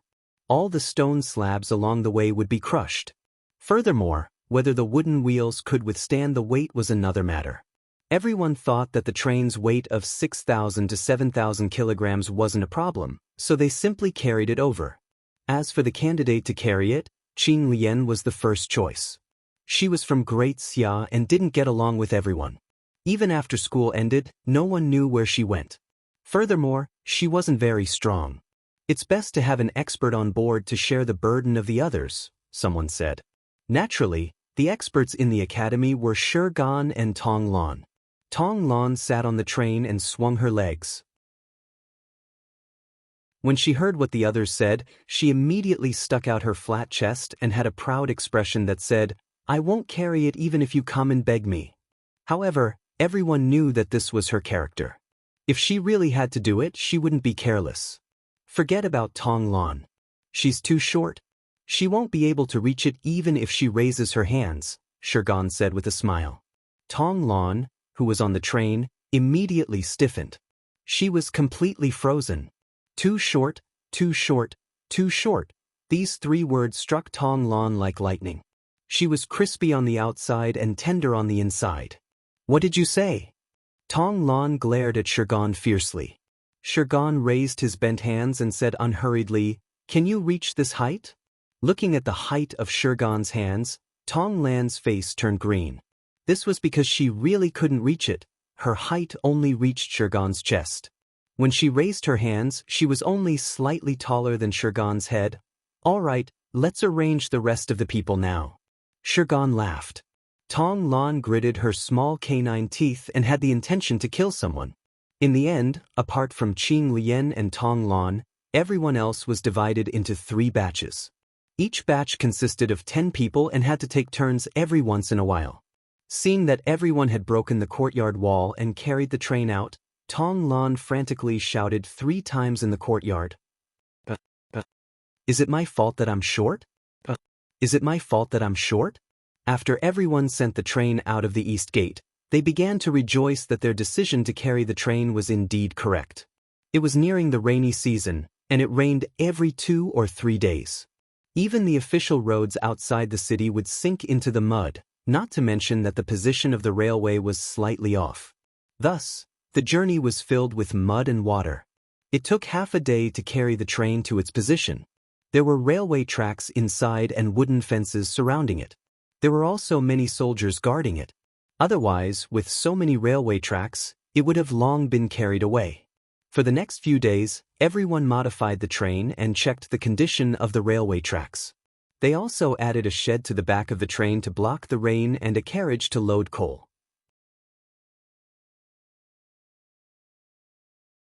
Chapter 693. Clang clang clang clang clang. The noise was accompanied by the vibration under his body, making him feel like he was going to fall apart at any time. In an open space surrounded by fences outside Lan City, there was a circle of rails with a diameter of 400 meters. A train pulling 2 wooden carriages was running along the rails, making clanging sounds continuously. Ren Baqien, the Empress, and the rest were in the second carriage behind the train. The wind blew against their faces as the smoke from the locomotive drifted. "It's much faster than an ox cart," Zhui Yan, the Minister of Justice, said as he felt the wind. "It's also much steadier," everyone said. With the roads in this world, coupled with the wooden tires and shock absorbers, even riding in the city required extremely strong buttocks, let alone outside the city. After leaving Lan City, it would be a disaster if the ox cart sped up a little. It could even make one vomit out their internal organs. "It's just that the smell is too unpleasant," Yu Shang, the Minister of Agriculture, said as she covered her nose. "After all, there are advantages and disadvantages." Ren Baqien smiled and then introduced it to everyone. This kind of train can travel 70 kilometers in an hour and 140 kilometers in 2 hours. It can travel up to 1,680 kilometers in a day and only takes 2 days to travel from Lan City to the Protectorate of the Northeast or the Protectorate of the North. This is only the current speed. It can continue to increase in the future and even double. "So fast? Doesn't this thing need to rest?" Someone immediately asked in surprise. "This isn't a living thing, so it doesn't need to rest like livestock. As long as there's enough coal, it can maintain this speed," Ren Baqien explained to everyone. "Also, this kind of train can carry a lot of cargo. It's made of metal, and the load of one carriage is equivalent to about 60 ox carts. It can pull dozens of carriages, which is equivalent to the load of more than 4,000 ox carts. It doesn't require that many people and doesn't consume that much rations. Not only can this kind of train carry a lot of cargo, but it can also be used to transport troops. It only takes 2 days to send tens of thousands of troops to the Protectorate of the Northeast and the Protectorate of the North, which also saves a lot of time and rations. This is especially true when there's a war. Whether it's speed or load, it's completely incomparable to an animal cart. More importantly, with this thing, it will be much easier to rule the Yun nation. No matter what happens there, they can respond and deploy troops in a timely manner. All kinds of resources from the Yun nation can also be transported back in large quantities. Hiss! Everyone sucked in a cold breath. The crowd might not be very clear about the concepts of load and speed, but when it came to the load of more than 4,000 ox carts and the time of 2 days, everyone immediately had a relatively clear idea. One had to know that a carriage of 4-corned cows weighed no more than 500 kilograms, and their speed was even slower. They could only travel a little more than 100 kilometers a day. In other words, a train running for 1 day was equivalent to 4,000 ox carts traveling for 10 days. The amount of manpower, material resources, and rations needed for this was an astronomical figure. Even the Aboriginals understood the value of time. With such a contrast, everyone present was shaken and beaming with joy. It was as if they could drive a train straight to the Yun nation the next day. Principal Ren's words are very moving, and I'm also very moved. However, all of you should know that just these so-called rails below have consumed more than 200,000 kilograms of steel, which is enough to arm 10,000 soldiers. It was thousands of miles from the Yun nation. How much iron was needed? More than 50 million kilograms. Even if Mount Damo was emptied, there might not be so much iron, and the time needed would be in the hundreds of years.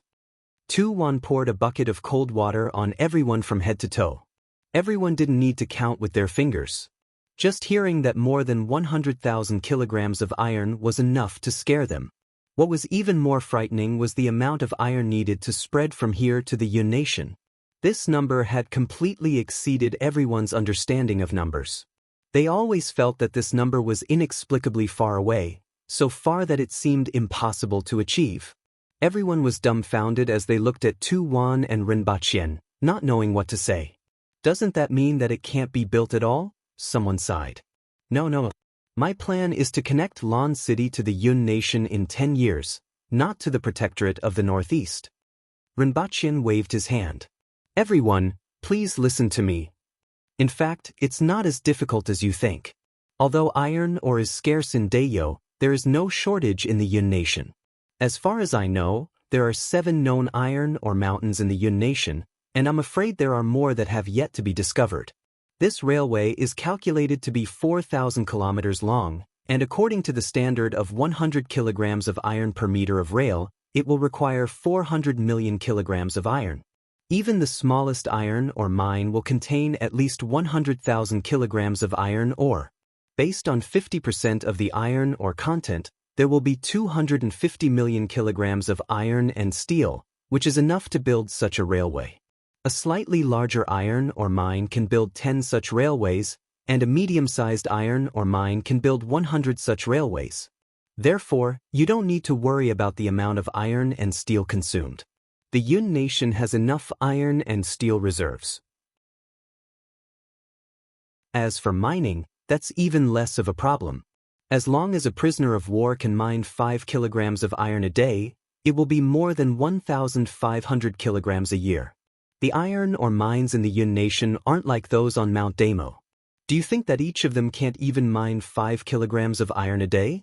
100,000 prisoners of war will be able to mine enough iron in 2 years. Rinpochen put aside everything else and used numbers to calculate for everyone. As for mining iron ore, it wasn't a problem in his eyes. The physical fitness of the people in this world was much stronger than that of the people on Earth. If they encountered any problems, there were so many Earthwheel experts who could solve them. If it didn't work out, they could still transport explosives over. Compared to the mining methods on Earth, there were many more ways to mine, and the difficulty was much lower. Furthermore, we can directly build a steel plant in the Protectorate of the Northeast. After smelting in the Protectorate of the Northeast, we can directly build a railway from there to the nation. Even if we fail in the end, the railway can be used for other purposes. It will only consume a little manpower and rations, and we will still be able to obtain a lot of iron and steel. If we succeed, this will be a great achievement for generations to come, and the Yun nation will be firmly in the hands of the empire. After Ren Baqian finished speaking, everyone began to ponder deeply. Qin Chuan scratched his head and said, "Although I don't understand how much is needed, what Sir Ren said makes sense. Sir Ren is definitely more knowledgeable than I am, so I think it will work. If this railway could really be realized, the Ministry of War would also benefit from it." The thought of being able to mobilize troops at will made Qin Chuan excited. "I think that what Sir Ren said is right. If this matter succeeds, the entire Yun nation will be in the hands of Her Majesty. It will be worth it even if we have to pay a little," Shi Qing said slowly. "I second that." Ko Zhihai nodded. "I am aware of Sir Ren's knowledge and ability." Tong Zhenye chuckled and then changed the topic. "However, is there really that much iron in the Yun nation?" "Definitely and definitely. Iron is one of the most common substances in nature. As long as iron ore is formed, the amount won't be too little. Furthermore, I have been following the most conservative estimates.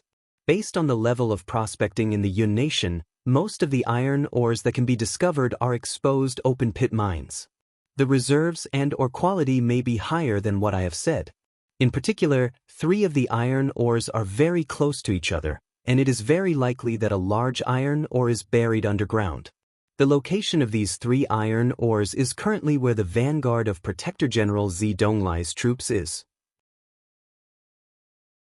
As long as we continue to push forward, these 3 iron ores will fall into our hands, Rinpoche said. Even Tu Hong didn't say anything else after hearing this. After all, if such a railway could achieve the effect that Rinpoche had mentioned, it would be too valuable and worth the risk. Moreover, they didn't need to pay much. Whether it was the mines or the captives, they were all from the Yun nation. The most important problem of food could be solved by the pumpkins, sweet potatoes, and other high-yielding crops that Rinpoche had brought. What they had to do was to conquer the Yun nation, which was originally part of the plan. Everyone had been drooling over the riches of the Yun nation for a long time. Even if they didn't have this goal, they wouldn't let go of this piece of fat meat, not to mention that it was already on the chopping board. At present, Dayo had successively sent 60,000 reinforcements to the Protectorate of the Northeast. In addition to the original army of the Protectorate of the Northeast, there were a total of 75,000 soldiers, which was close to the original strength of Dayo. All of them had been sent to the Yun nation. The Yun nation had now lost a quarter of its land, and the country was in a state of panic. Everyone jumped off the train and watched from the side. After 12 hours without slowing down, just as Rinpoche had said, they were satisfied and returned to the city to arrange the following matters. The plundering of the iron ores and the laying of the railway had become one of the most important things in everyone's mind. The Black Bamboo Academy also had to continue to improve the design of the train to ensure that there wouldn't be any problems. If the speed could be doubled as Rinpoche had said, everyone would wake up laughing even in their dreams.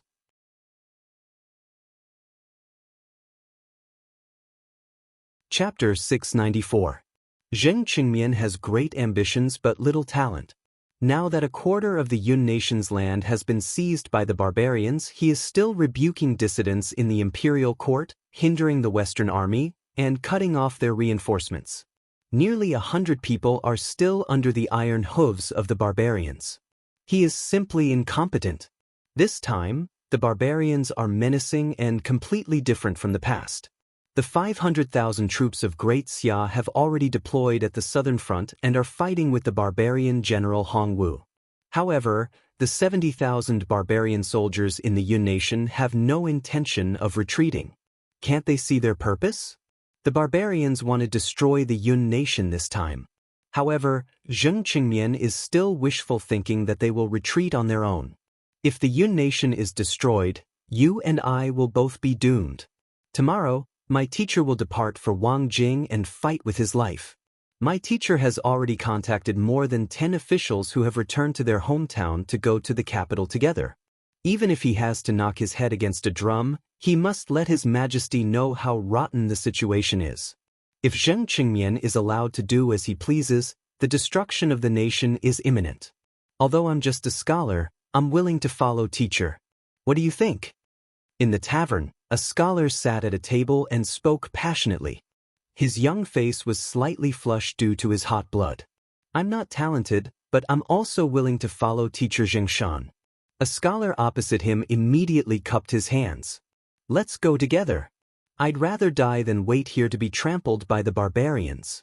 The others said passionately. The scholarly spirit was vividly written on the few of them.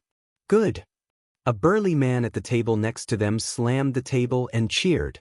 Everyone, although I can't go, I admire all of you. This pot of wine is a toast to all of you. As soon as he said this, many people around him followed suit, which immediately made the scholars excited. As long as the Yun nation still has hot-blooded men like you, the Yun nation will win. After finishing the wine, the burly man asked a few more details, such as whether the guards were safe and who else teacher Zheng Shan, who was famous in Jiang City, had invited. He then praised them profusely. After a while, he went downstairs and circled around the city twice before entering a remote courtyard. He recounted everything that happened in the restaurant in full detail. Sir, what do you think? In front of him was a middle-aged man in his 40s. He had a broad forehead and looked like a typical member of the Jing tribe.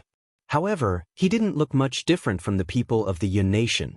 No one would be able to recognize him if he wore a bamboo hat. Although the higher-ups didn't say it, judging from the current situation, I'm afraid that the Yun nation is really going to be destroyed.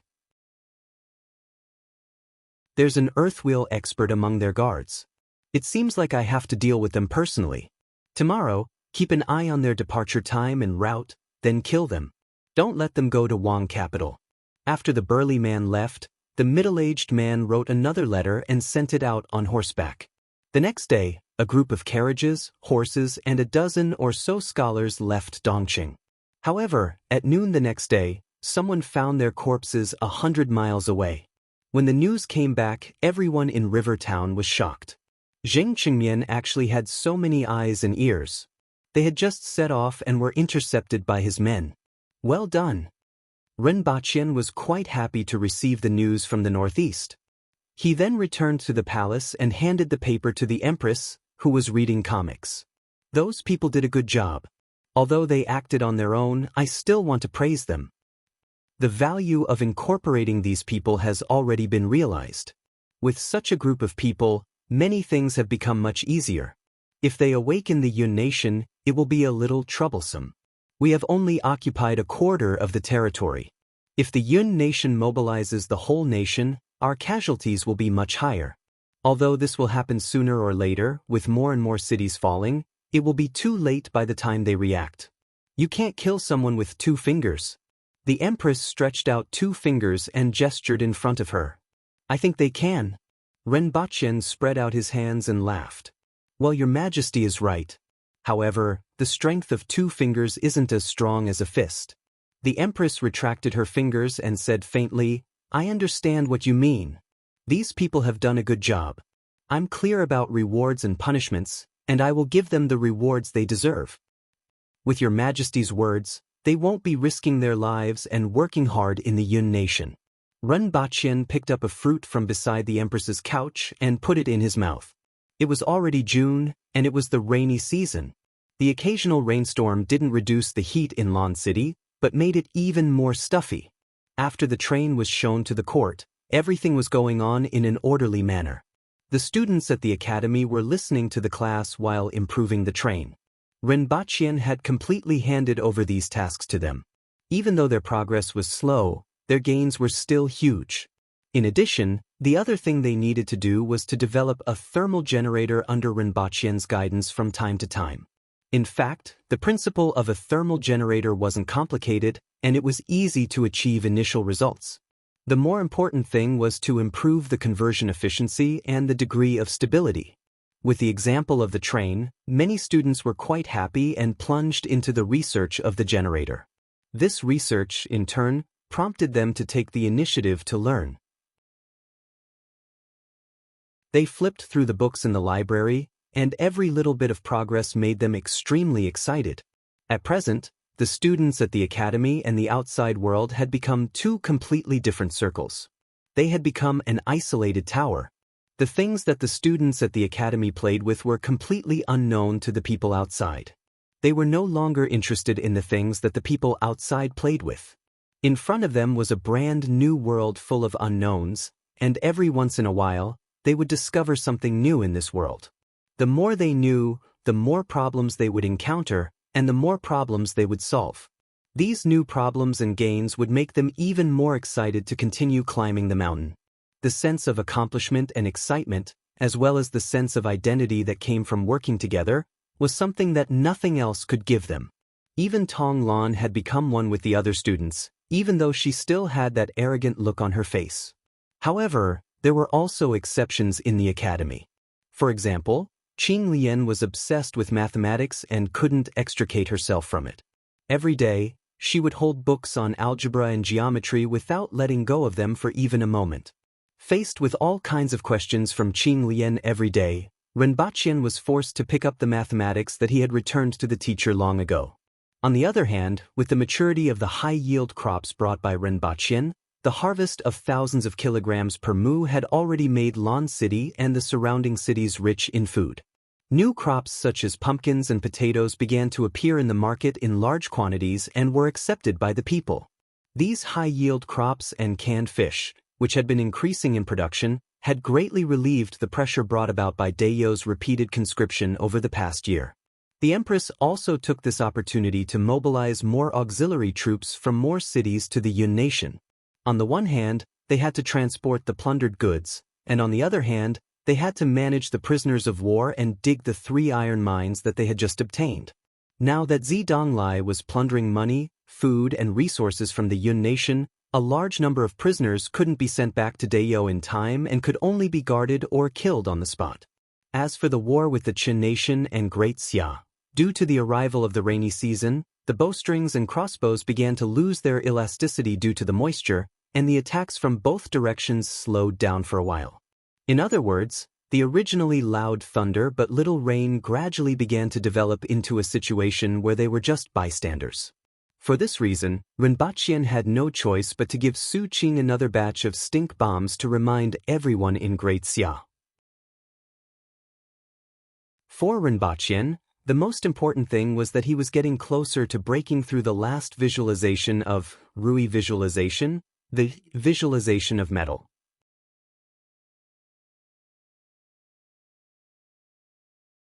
Chapter 695. There were no plants, and the ground was dry and cracked. Swords of different shapes were stuck in the ground. Every few steps, there would be a quaint sword half buried in the ground. The background of the sky was a fiery red sunset. The fiery red sky, the surrounding desolation, and the ownerless swords gave Renbaqian a sense of desolation. The land of sharp metal was the name of this place. Renbaqian walked forward slowly. Although he didn't come into contact with anything, there were bloody wounds on his body from time to time. It was as if there were countless invisible swords trying to cut him into pieces. This was the world of the visualization of metal. Everywhere was filled with invisible sharp metal qi. Renbaqian felt that it should be called the infinite sword creation, or the sword tomb. Amitabha. Renbaqian placed one hand on his chest and chanted the name of Buddha. He emptied his mind and seemed to be able to reduce the pain on his body by doing so. The pain of being cut by sharp blades was everywhere. Renbaqian suddenly felt a chill in his crotch. The calmness in his heart was suddenly broken, and his whole face was distorted. Damn it! He pulled open his pants in fear and looked down. Fortunately, the string of treasures was still there. It was just that there were 2 small wounds on his body. After the chill, he began to feel a burning pain. Although the other visualizations also caused him to die from drowning in the visualization of water, being blown down by the wind and falling to his death from the visualization of earth, being burned to death from the visualization of fire, being roasted to death from the visualization of metal, and being burned to death from the visualization of metal. The sharp metal qi was everywhere and undetectable. Some stayed in place and waited for him to bump into it. Some were activated when he passed by the swords, and he didn't know where the next cut would come from. Renbachien often felt a chill in his crotch, which made him feel cold from head to toe. He could tolerate other things, but not this. Every time he entered the visualization of metal, the positions of the swords and the positions of the sharp metal chi were different. Renbachien couldn't figure out the pattern and could only try his luck as he walked forward. Moreover, the process of dying in the land of sharp metal was extremely long. Almost every time, they would walk for an unknown amount of time before they ran out of blood and returned to the real world. After fastening his pants, he walked forward for a long time. Not a single part of his body was intact, and half of his left palm was missing. Renbachien staggered forward. The loss of blood had made his strength weaker and weaker, and his vision had started to blur. Renbachien placed his hand on the hilt of the sword beside him. The tanned leather was very delicate to the touch. However, a ray of sword chi shot out from the hilt and pierced his right hand. However, he didn't seem to notice anything. He just stared at an empty space 100 meters in front of him. The empty space was surrounded by densely packed ancient swords, and there was only one sword in the middle of the empty space. It was like the Emperor of Swords, standing alone and accepting the worship of the other subjects. Renbachien knew that as long as he pulled out the sword, he would be able to pass the visualization of metal. He struggled to move his feet and walked for another 10 meters. Suddenly, he felt a sharp pain in his foot and half of his foot was missing. Renbachien couldn't stand still and fell to the ground. He crawled for another 10 meters before his vision turned black. When he opened his eyes again, he was back in the room in Pingle Park. Renbachien didn't say anything else. He first took off his pants to take a look and checked again. After confirming that there was no problem with the function, he was relieved. He was always worried that he would come out of the visualization of metal one day and realize that he was impotent. For example, he had heard a lot of experiments like binding a person blindfolded, making a cut on the wrist, and then using a water pipe to drip water, just like letting out blood.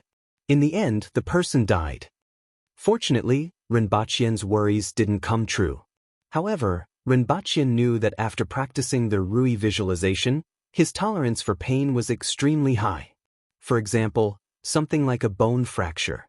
If it was in the past, he would have been in so much pain that he wished he was dead. However, as his cultivation progressed, he didn't seem to take it seriously. Even if he was accidentally pushed by the Empress and suffered a bone fracture, he just looked miserable and didn't feel much emotional. In addition, his reverence for death was getting lower and lower. The world of the Rui visualization began to affect his perception of death. Although he clearly knew that death in the real world wasn't like the Rui visualization, it was also another beginning. However, everything in the Rui visualization was too real. That kind of feeling of death was too real. Regardless of whether it was drowning, falling, burning, or bleeding to death, after experiencing death countless times, it was very difficult for him not to be affected. The result was that he had died too many times in the Rui visualization. No matter how miserable the way of dying was, he had tried it countless times. He began to lose his reverence for death, whether it was himself or other people. He didn't know whether these changes were good or bad. Although the practice of the Rui visualization wasn't as arduous as other martial arts techniques, with the help of a large number of medicinal herbs, the speed of cultivation could be said to be much faster than those geniuses with exceptional talent. In just 1.5 years, he went from an ordinary person to the threshold of the earthwheel level. However, there was such a huge problem that he didn't know if it was a hidden danger or not. Perhaps he would only understand what kind of impact it had on his future when he looked back on it a long time later. After waking up, Renbachien went out and kicked Tian Tian and Gun Gun, who pounced on him with their mouths full of fangs. He also kicked Ting Ting, who was dizzy and disoriented. Then he started his daily routine as if nothing had happened. The death in the visualization of metal and the realization at that time could be recovered as long as he slept and didn't have any impact on himself. After all, after such a long time of practice, he already knew how to adjust himself. He had to admit that many things from those baldies were quite useful. Although Rinpoche only thought of the phrase Amitabha Buddha when he killed people or when he was killed in the Rui visualization, Rinpoche pondered for a while. He seemed to have the title of Bodhisattva and didn't know how that little monk was doing. At noon that day, Rinpoche received a letter from the little monk asking for help. This made Rinpoche feel that he had the gift of foresight or the gift of a crow's beak. Bodhisattva, there's nothing to eat? Xing Rua is about to starve to death. However, the teachings of Buddhism have not been passed down and the benefactress has not understood the wonders of conversion. Xing Rua still has to be saved. Bodhisattva, please send some food. Note, food for 1,000 people. Looking at this message that came out of nowhere from Tianjin Basin, Rinpoche scratched his head. Back then, didn't his master ask him to snatch a man from the benefactress? How did it become about converting the benefactress? What exactly happened to this little monk Xing Rua? After a series of inquiries, Rinpoche didn't know whether to laugh or cry. During this period of time, the little monk had been doing quite well in preaching in Tianjin Basin. Over the past year, he had gained a few thousand followers. From a few dozen followers to a few thousand followers, this was already considered very impressive for a little monk who wasn't even 10 years old. Of course, this was also related to the massacre in Tianjin Basin by Shiwanya and the chaos in Jiangbei City. After that little monk had gained some followers and advocated for the people to help each other, which helped them get through the most difficult period. Although the current situation wasn't very good, it was much better than the situation in Jiangbei City. After that, he actually went to convert prostitutes. It should be said that those prostitutes were women who lost their families due to the war and couldn't make a living. They were reduced to the streets in exchange for food. They were also a group of pitiful people.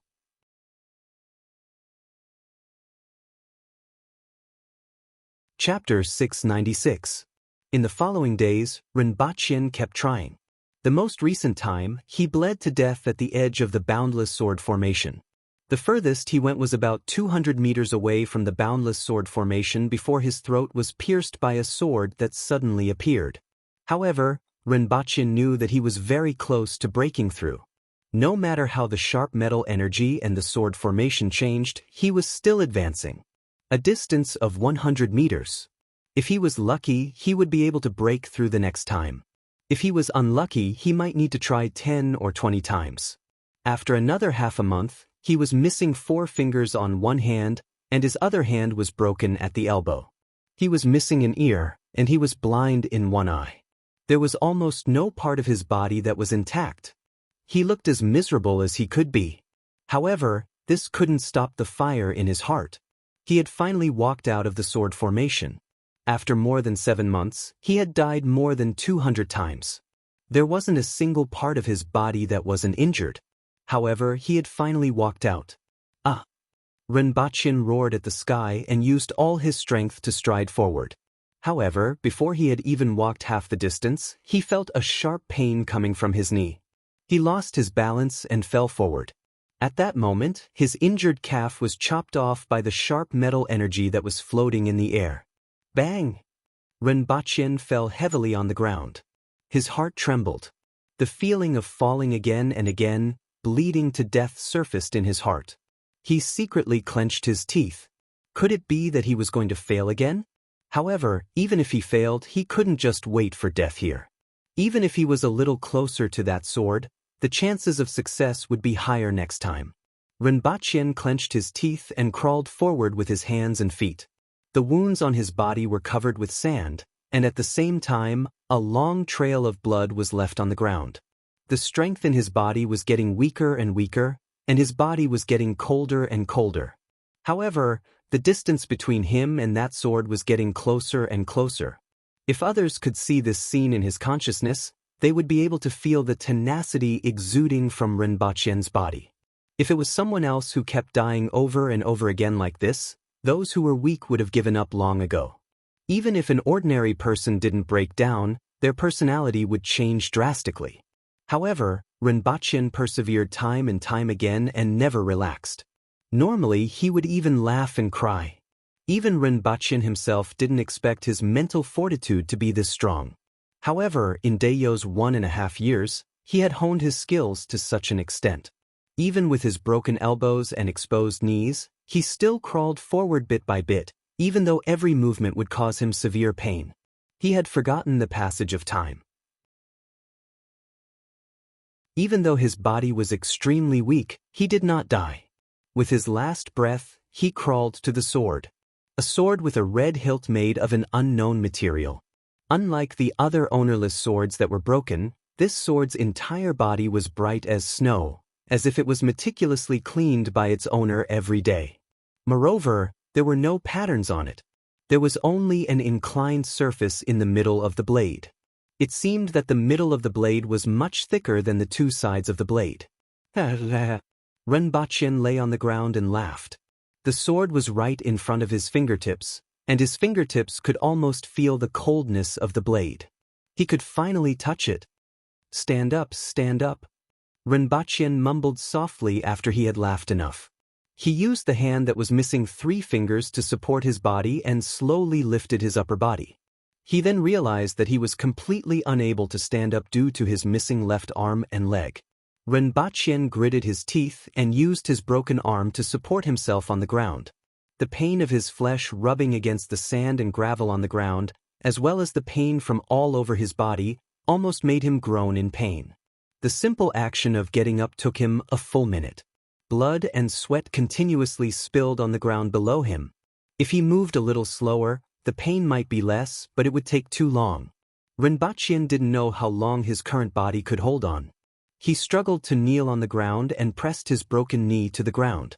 Renbachien was finally able to reach for the hilt of the sword. He could touch it with his hand and it felt moist just like skin. Whether it was the texture or the texture, it made Renbachien feel that the sword hilt was wrapped in blood-stained human skin. Ah! Renbachien let out a long breath that reeked of blood. All that was left was to pull the sword out. Renbachien tried hard to lift his arm, but the sword didn't budge an inch.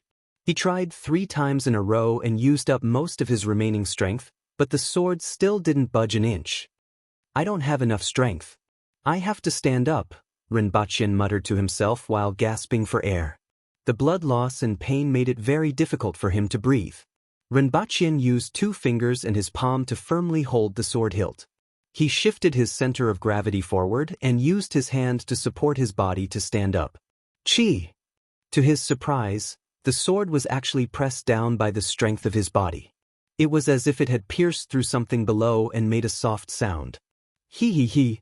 Renbachien laughed inexplicably. He always thought that he had to pull the sword out. Ever since he saw the sword, he had this feeling. In the end, he actually had to press it down. If he had arrived here in one piece, he didn't know how much effort he would have had to put in to realize this. He was really lucky.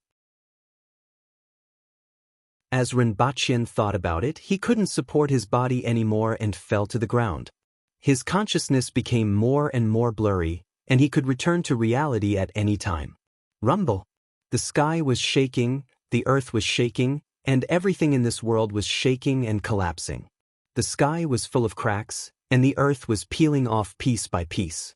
This world seemed to be floating in the air. Now that the layer supporting the world had been pierced, the world began to collapse and peel off. When this world peeled off to the end, it scattered like fragments, leaving only a boundless void. All of Renbachien's senses were deprived. His sight, hearing, smell, touch, strength, pain, and even the feeling of the passage of time. Except for his slow thinking, everything else was gone. He floated in the darkness just like that. In the outside world, Renbachien's body was also undergoing changes.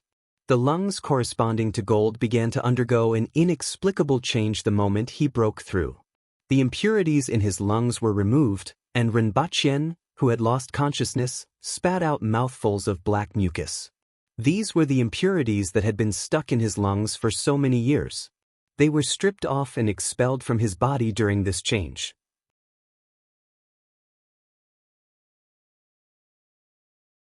Chapter 697. Renbachien was awakened by hunger. The strong sense of hunger was like a tide that stimulated his brain. His surroundings were dark, but he was lying on a familiar bed. The sound of heavy rain could be heard from outside the window. However, Renbachien had no time to think about other things. Hungry, hungry, hungry, hungry. Rinpoche felt that his eyes had turned green. He quickly found a bag filled with candies from around the bed. He tore open the wrapper with trembling hands and threw the candies into the bag. Finally, he swallowed them without any hesitation. 1 piece, 2 pieces, 3 pieces. A bag of about 1.5 kilograms of candies was in his stomach. The burning sensation in his stomach didn't diminish at all, and his brain was still sending out signals that he needed to eat. Rinpoche flipped over and landed on the ground like a ghost. He staggered, stabilized his body with great difficulty, and hurriedly pushed open the door and ran out. When his gaze landed on Tian Tian and Gun Gun, who were hiding from the rain under the eaves, he felt as if he had seen delicious food. A large amount of saliva was secreted from his mouth before he swallowed it. Fortunately, although the 1.5 kilograms of candies didn't alleviate his hunger, it allowed him to retain his ability to think. Otherwise, if he had rushed out as soon as he woke up, he reckoned that he would only see a floor of bones when he woke up the next day. Rinpoche's figure floated into the rain, leaped over the wall, and headed straight for the imperial kitchen. Ever since he woke up, he had felt that his body was as light as a feather. Originally, he could only jump about 10 meters, but now he could easily jump 20 to 30 meters, which almost made him crash into a tree. However, he only pressed on the tree with one hand to slow himself down. He flipped his body up, landed on a branch, and dashed forward again. "Who's there?" A shout came from the darkness. Although Rinpoche couldn't see, he could sense that there were 2 very distinct auras in the darkness ahead. In the past, it was extremely difficult for Rinpoche to detect them. Now, he could easily sense that there were 2 people there and could even sense their approximate strength. Is this an earth wheel expert? Rinpoche thought to himself. He then said in a deep voice, "It's me, the principal of the Black Bamboo Academy." As soon as he spoke, he was slightly stunned. This voice didn't seem to belong to him. It was deeper than his own voice, and it sounded a little hoarse and torn. "Sir Ren?" someone asked in the darkness. "It's me." Rinpoche jumped down from the tree and gradually saw the 2 guards in the dark. "Who are you?" Their expressions changed when they saw Rinpoche. The steel sabers in their hands slashed at him gracefully. "Rinpoche, can't you 2 recognize me?" Rinpoche retreated as he endured the hunger that never stopped. With a light leap, he landed on the wall behind him. However, the steel sabers of the 2 men followed him like a shadow, even splitting the rain in the air. "What kind of demon is this? How dare you impersonate Sir Ren?" Rinpoche leaped, and with a bang, the entire wall was split apart by the 2 of them. If he had encountered such a situation in the past, he would probably have had to teleport back to Earth in an instant. However, even though the 2 of them were fast, he was able to grasp their movements in the dark and evade them. "I'm Rinpoche. Can't you recognize me?" Rinpoche frowned again. How could the Imperial Guards not recognize him? Even if you want to impersonate, you have to be more realistic. Look at you, which part of you looks like Sir Ren? Furthermore, if it was Sir Ren, he would have been killed by that slash just now, the duo shouted as they chased after him. Rinpoche was speechless. Following their shouts, people in other parts of the palace responded with long roars. As if a hornet's nest had been poked, figures appeared on the roofs and walls and quickly surrounded Rinpoche. Without saying a word, rays of sabers surged toward Rinpoche and joined in the strangulation. "Damn you!" Rinpoche was about to die from anger. He was already starving to death, but he still had to be entangled by them. He had just broken through to the earthwheel level, yet he was already strangled by these guards. It was simply a joke. However, facing the rays of sabers around him, Rinpoche felt a great sense of danger and had goosebumps all over his body. He clearly felt that there was an opening around him, but his body couldn't keep up with his brain at all. He could only watch helplessly as the sabers in the rain sealed off all directions around him. It was as if he would be split in half in the next second. "Metal chain!" Rinpoche shouted in his heart. If he didn't block them now, the Empress would be able to collect his corpse in a while. Furthermore, the metal chain often appeared. Even if those people couldn't recognize him, There would always be someone who could, right? As Rinpoche shouted in his heart, a chain popped out from the top of his head. When it realized that it was surrounded by steel knives, it was startled and straightened its body, just like how an animal would straighten its tail when it was frightened. Boom! A bolt of lightning struck down, and the metal chain suddenly became a lightning rod. Rinpoche, who was leaping in the air with the chain on his head, was struck solidly. F***ck your grandpa's. Rinpoche fell from the sky with smoke coming out of his mouth. He didn't expect that he would have such an unlucky day. After painstakingly attaining the earthwheel level, he woke up to be chased by guards and then struck by lightning. Rinpoche didn't know who to scold. He now understood the kind of bitter expert who thought that he was the best in the world after years of hard work, only to be smashed to death by a flying shoe as soon as he came out of seclusion. They were all people who had fallen from grace. Struck to death by lightning? It smells like it's cooked. The many guards who rushed over stopped their sabers and looked at each other. How unlucky was this person to be struck to death by lightning before they could do anything? However, this person was really courting death by sneaking into the palace. Someone has invaded. Inform the commander to come. Also, he pretended to be Sir Rin just now and went to check on him, the two guards immediately said as they recalled an important matter. This person isn't dead yet. Someone said after checking Rinpoche's breath. Watch him and wait for the commander to come. Xenja rushed over in a moment. Rain was dripping down her armor, and her face was cold. Someone sneaked into the palace? How many people? Only one was found. However, this person pretended to be Sir Ren. I'm afraid that he's in danger, so I've already sent someone to investigate. Pass down the order to search the entire palace to see if he has any accomplices. Commander, Sir Ren is missing. Someone suddenly reported. What? Xenja was shocked.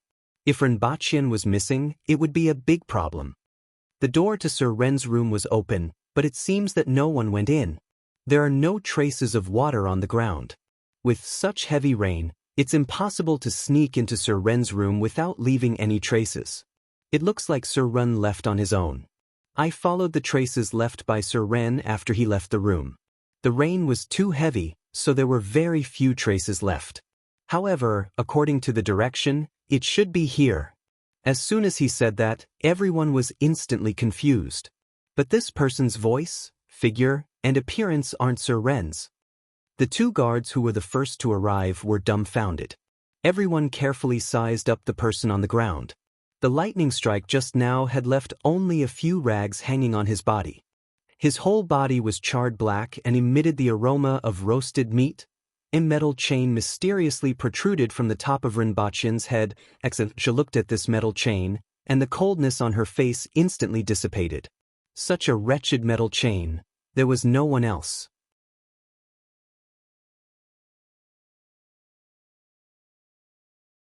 Chapter 698. Damn it, damn it, damn it. In the boundless darkness, all that was left in Rinpoche's mind was his resentment towards the group of simple-minded guards and that brilliant bolt of lightning. During this period, he would occasionally curse the metal chain and then continue to curse the group of guards and that bolt of lightning. He had just broken through to the earthwheel level and was struck by lightning before he could even have a bite of meat. Was there anyone more miserable than him? After cursing in the darkness for an unknown period of time, Rinpoche suddenly felt that the surrounding darkness was a little different. It was a very subtle difference. There seemed to be a trace of purple pulsating in the darkness. It was just that the trace of purple was too small and hidden in the darkness, so he didn't notice it. What is this? The new discovery in the endless darkness made Rinpoche suddenly raise his spirits and search for that trace of purple. For an unknown period of time, Rinpoche had been trying hard to find traces of that trace of purple. However, he only found it twice, and both times were fleeting.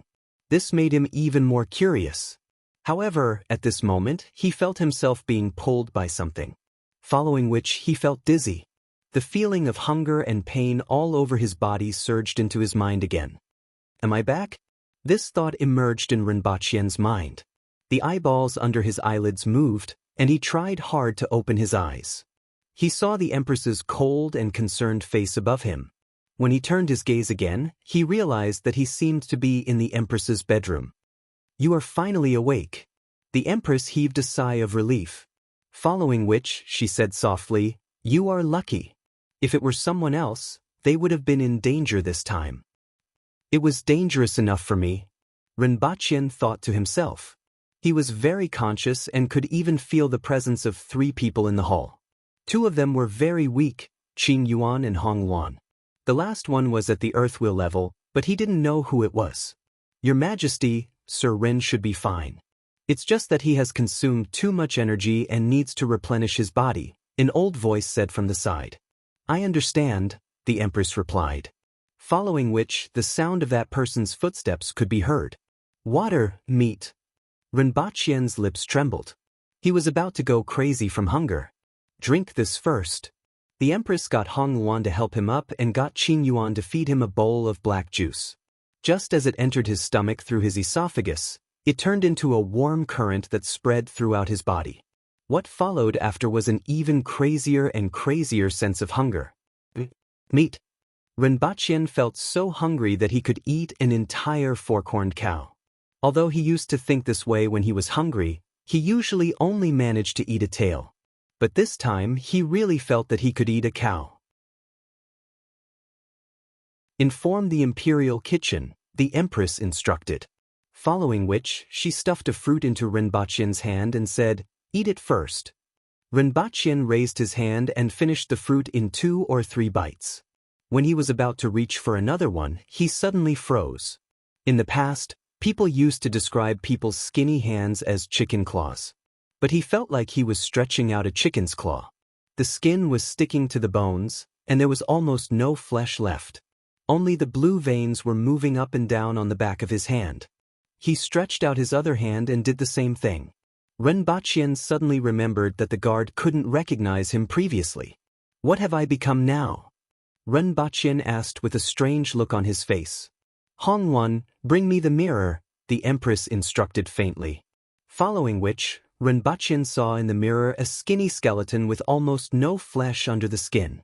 Rinpoche originally weighed 100 kilograms, but now he looked like he was only 25 to 30 kilograms. The loose clothes hung on his body as if they were wrapped in a piece of cloth. His exposed skin was full of cracks, making him look even more terrifying. Also, there was a trace of purple in his eyes. "This is me. I didn't expect that your breakthrough this time would be so dangerous. You actually transformed a large amount of flesh and blood into essence and circulated it in your 5 viscera. If it was any worse, I'm afraid you would have become a dried corpse," the Empress said softly with a trace of lingering fear in her voice. If it wasn't for the fact that Rinpoche had eaten a lot of natural treasures, used the best medicinal herbs for cultivation, ate the best food, and was in peak condition, he would have become a dried corpse during this breakthrough. "However, you will be able to recover after you eat more," the Empress said again. Rinpoche nodded, grabbed a fruit, and stuffed it into his mouth. After finishing all the fruits in the Empress's bedroom, Rinpoche didn't know if it was because of the effects of the drink or the fruits, but he felt a little more strength in his body. "I can't wait for them to finish cooking. I'll go to the imperial kitchen." Rinpoche propped himself up and said. The Empress grabbed Rinpoche's collar and went to the entrance of the bedroom in a flash. After a while, they arrived at the imperial kitchen. The Empress put Rinpoche on the ground and said, "You're too light." Rinpoche didn't reply and staggered into the imperial kitchen. When he smelled the aroma of food being cooked, his eyes turned green. Amidst the cries of the imperial kitchen cooks, he picked up a piece of cooked meat and started gnawing on it. "Do what you need to do. Hurry up." The Empress followed behind Rinpoche and said to everyone, "Yes, Your Majesty." Everyone did what they needed to do. Rinpoche was like a hungry ghost that had been starving for thousands of years. He ate a piece of meat in a few bites and immediately grabbed another piece of meat. In no time, he had finished the meat that the Empress had prepared. However, his hunger didn't seem to be alleviated at all. Rinpoche looked at the vegetables again. After eating a few mouthfuls, he couldn't take it anymore. He picked up a piece of raw meat and started gnawing on it. When he had eaten more than half of the horned beef and jumping lamb in the imperial kitchen, he took the freshly prepared food and poured it into his mouth. He ate this meal from the time he woke up until the sky turned dark. The cooks in the imperial kitchen were so busy that they were drenched in sweat. They finished everything in the imperial kitchen and asked the imperial court to send a batch of meat over before Renbaqian was satisfied. Phew! Renbaqian heaved a long sigh of relief. The strength that he hadn't felt in a long time had finally returned. Furthermore, it was even stronger than before. Renbaqian felt that he could beat up the little Lolita now. At the same time, his body expanded from being a bag of bones to being inflated like a balloon. Although he hadn't reached his original size, he at least looked like a human instead of a skeleton wrapped in a layer of skin. The most important thing was that the crazy hunger was finally gone. I'm finally alive. Renbaqian patted his belly and sighed. Renbaqian ate for the whole day while the Empress sat by the side and waited for the whole day. During this period, she even sent someone to her bedroom to bring her manga over. The Empress raised her head and asked, "How do you feel now?" "Very good. I feel like I can smash a mountain." Renbaqian clenched his fists. His knuckles were cracking. The feeling of being full of strength was really great. Renbaqian looked down at his arm. It was covered in patches of dead skin that had been stretched open, revealing the new skin underneath. He casually tore a few times on his arm. The dead skin that was previously charred by the lightning fell off in large chunks, and the new skin underneath looked more tender than before. "It's good that you are fine. I'm also tired and will go back to rest." The Empress closed the manga, took a step forward, and disappeared without a trace. Although the Empress didn't do anything, she had been waiting for Renbaqian to wake up and had been worried about him. Now that Renbaqian was fine, she could finally relax.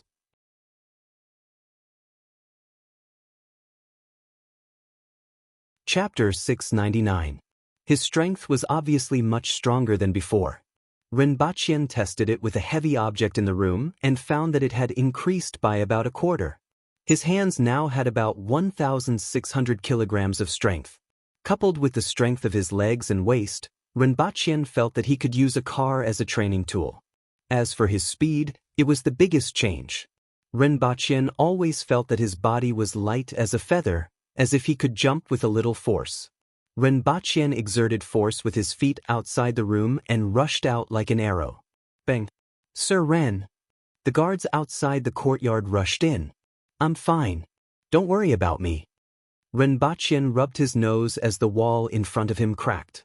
He thought back to the day when he had just broken through and was about to crash into a tree. His reaction at that time was much faster than it was now. It had to be said that people were forced to do what they could. When a person was extremely hungry, his body's potential could be unleashed. Renbaqian gently landed on the wall that was more than 3 meters high and landed on the opposite roof. In the blink of an eye, Renbaqian had covered a distance of tens of meters. He only saw a blur in front of his eyes before he landed on the roof and crushed 2 stone tiles on the way. Renbaqian estimated that it would only take him about 2 seconds to cover 100 meters. Previously, it would have taken him at least 5 seconds. This meant that his current speed was 2.5 times faster than before. He was even faster than the winged cavalry. The winged cavalry warriors hadn't just entered the Kismet heaven level. They had been there for decades, but Renbaqian was faster than them. Furthermore, he had just entered the Earthwheel level and would probably be even faster in the future. In terms of strength, he was much weaker than the Kismet heaven experts. The strength of an aboriginal Kismet heaven expert was at least 1,000 kilograms, while the strength of the winged cavalry warriors was generally between 2,300 and 2,700 kilograms. Earthwheel experts were usually 1,500 kilograms. Renbaqian's 1,600 kilograms of strength was slightly stronger than that of an Earthwheel expert, but much weaker than an aboriginal expert of the same level. Another important change was that the chi in his body was much more obvious than before. Previously, it was just scattered puddles that could only be sensed by careful sensing. In the blink of an eye, it would dissipate everywhere in his body. Now, it was like the Yangtze River, flowing endlessly between his internal organs. From time to time, essence blood would transform into essence qi and join the circulation, and from time to time, essence qi would dissipate into his limbs. Although it wasn't that clear, he could still feel it. Moreover, when he started to jump, he could feel essence qi flowing into his legs. Rinpoche had a rough idea of the changes that had occurred after he entered the earth wheel level. Seeing that it was already late at night, he entered his room and fell into a deep sleep. The next morning, Rinpoche woke up and went to the Empress's quarters. On the way, he met two imperial guards who greeted him from afar and cupped their hands. "Sir Ren, we were rash that day and didn't recognize you. We apologize for offending you." "Forget it." Rinpoche waved his hand. Not to mention these two people, even his own mother wouldn't be able to recognize him. "The two of you are also doing your duty. The situation that day was special. You two can't be blamed. I knew Sir Ren wasn't a stingy person. I'll treat you to a drink some other day."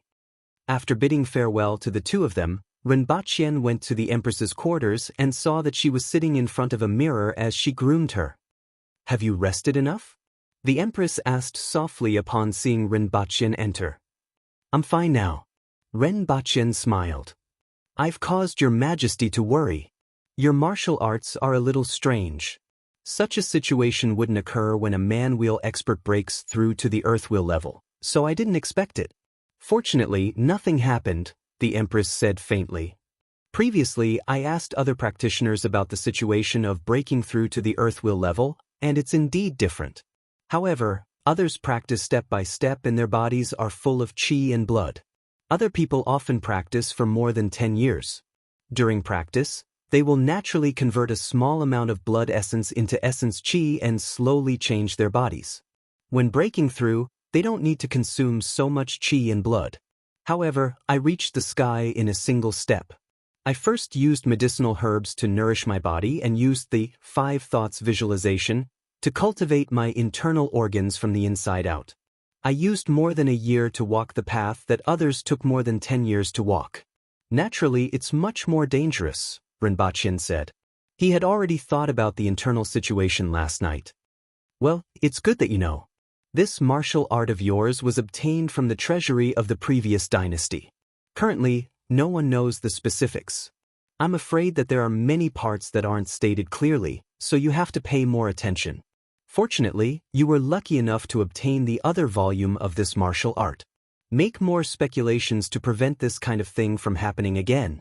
After all, you won't be so lucky every time," the Empress said faintly. "But..." He responded softly and stood at the side, quietly watching the Empress dress up. The Empress was used to his gaze in the past, but this gaze made her feel a little different. She blushed and softly reprimanded, "What are you looking at?"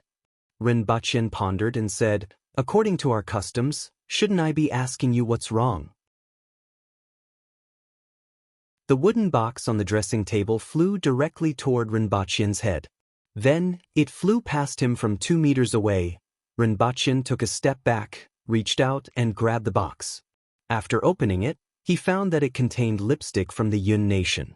Although he had bought a lot of lipstick on Earth, the Empress liked the fragrance of this lipstick more. "It smells so good." Rinpoche smiled after smelling it. The Empress raised her eyebrows and said, "You've become capable." Rinpoche looked at the Empress and smiled without saying anything. He had finally reached the earth wheel level. The Empress raised her eyebrows and blushed again. "Chase him out. He's disturbing me by standing there," the Empress said angrily. Qin Yuan stood at the side and winked at Rinpoche with a smile. "I'm waiting for your Majesty to have breakfast together." Rinpoche smiled, but he didn't stare at the Empress anymore. Otherwise, he would be the unlucky one if she became too embarrassed. After accompanying the Empress for breakfast, Rinpoche hurried to the academy. When he came out of the palace, he happened to meet people who were waiting outside for the morning court session. The court session in Dayo didn't start at 5 a.m. like in ancient China, but at 7 a.m. Rinpoche went to the academy at the same time as the court session, and there were already many people waiting outside the palace. Many people were stunned to see Rinpoche. With so many people in the court, It was impossible for them not to see the change in Rinpoche's cultivation level. Sir Ren has actually improved. This is really rare. Tonight, I'll celebrate with you at Yenyun restaurant. As soon as he saw Rinpoche, Tong Jingye welcomed him with a hearty laugh and slapped him with his palm the size of a cattail leaf fan. For Tong Jingye, there was nothing that couldn't be solved by a trip to a brothel. If there was, he would go there twice. In the face of Tong Jingye's slap, even though Rinpoche wanted to run away, he didn't have the slightest strength to resist Tong Jingye's palm. In his eyes, Tong Jingye's palm, which was as big as a cattail leaf fan, seemed to cover the sky. No matter where he tried to retreat, the palm would land on his shoulder. 2 slaps nailed Rinpoche to the ground. It's much sturdier than before. Tong Jingye sighed and clicked his tongue. Sir Tong, you can't invite Sir Ren to Yenyun restaurant this time. Shi Qing took a few steps forward and smiled. What's wrong? Tong Jingye was still a little respectful towards Shi Qing, so he turned his body to face him and asked. Since Sir Ren has already advanced to the earth wheel level, it's time to discuss Her Majesty's marriage. Shi Qing stroked his beard and smiled. Back then, Her Majesty was stubborn and everyone wasn't optimistic. However, over the past year, Rinpoche had demonstrated his ability and reached the earth wheel level half a year earlier than expected. This showed that Rinpoche still had a certain level of talent and could improve further in the future. Tong Jingye was happy to see this happen. Rinpoche pulled himself out of the ground, landed behind Shi Qing in a flash, and said, I won't disturb you anymore. I'll take my leave now. After saying this, he turned around and ran away to avoid being slapped into the ground again. Comrade Shi Qing is a good comrade. Rinpoche sighed in his heart as he ran. Shi Qing was still the most reliable person at critical moments. After Rinpoche left, everyone started whispering to each other. They didn't expect Rinpoche to break through to the earth wheel level so quickly, which was much faster than everyone expected. Most importantly, it seemed like Her Majesty's marriage would be put on the agenda.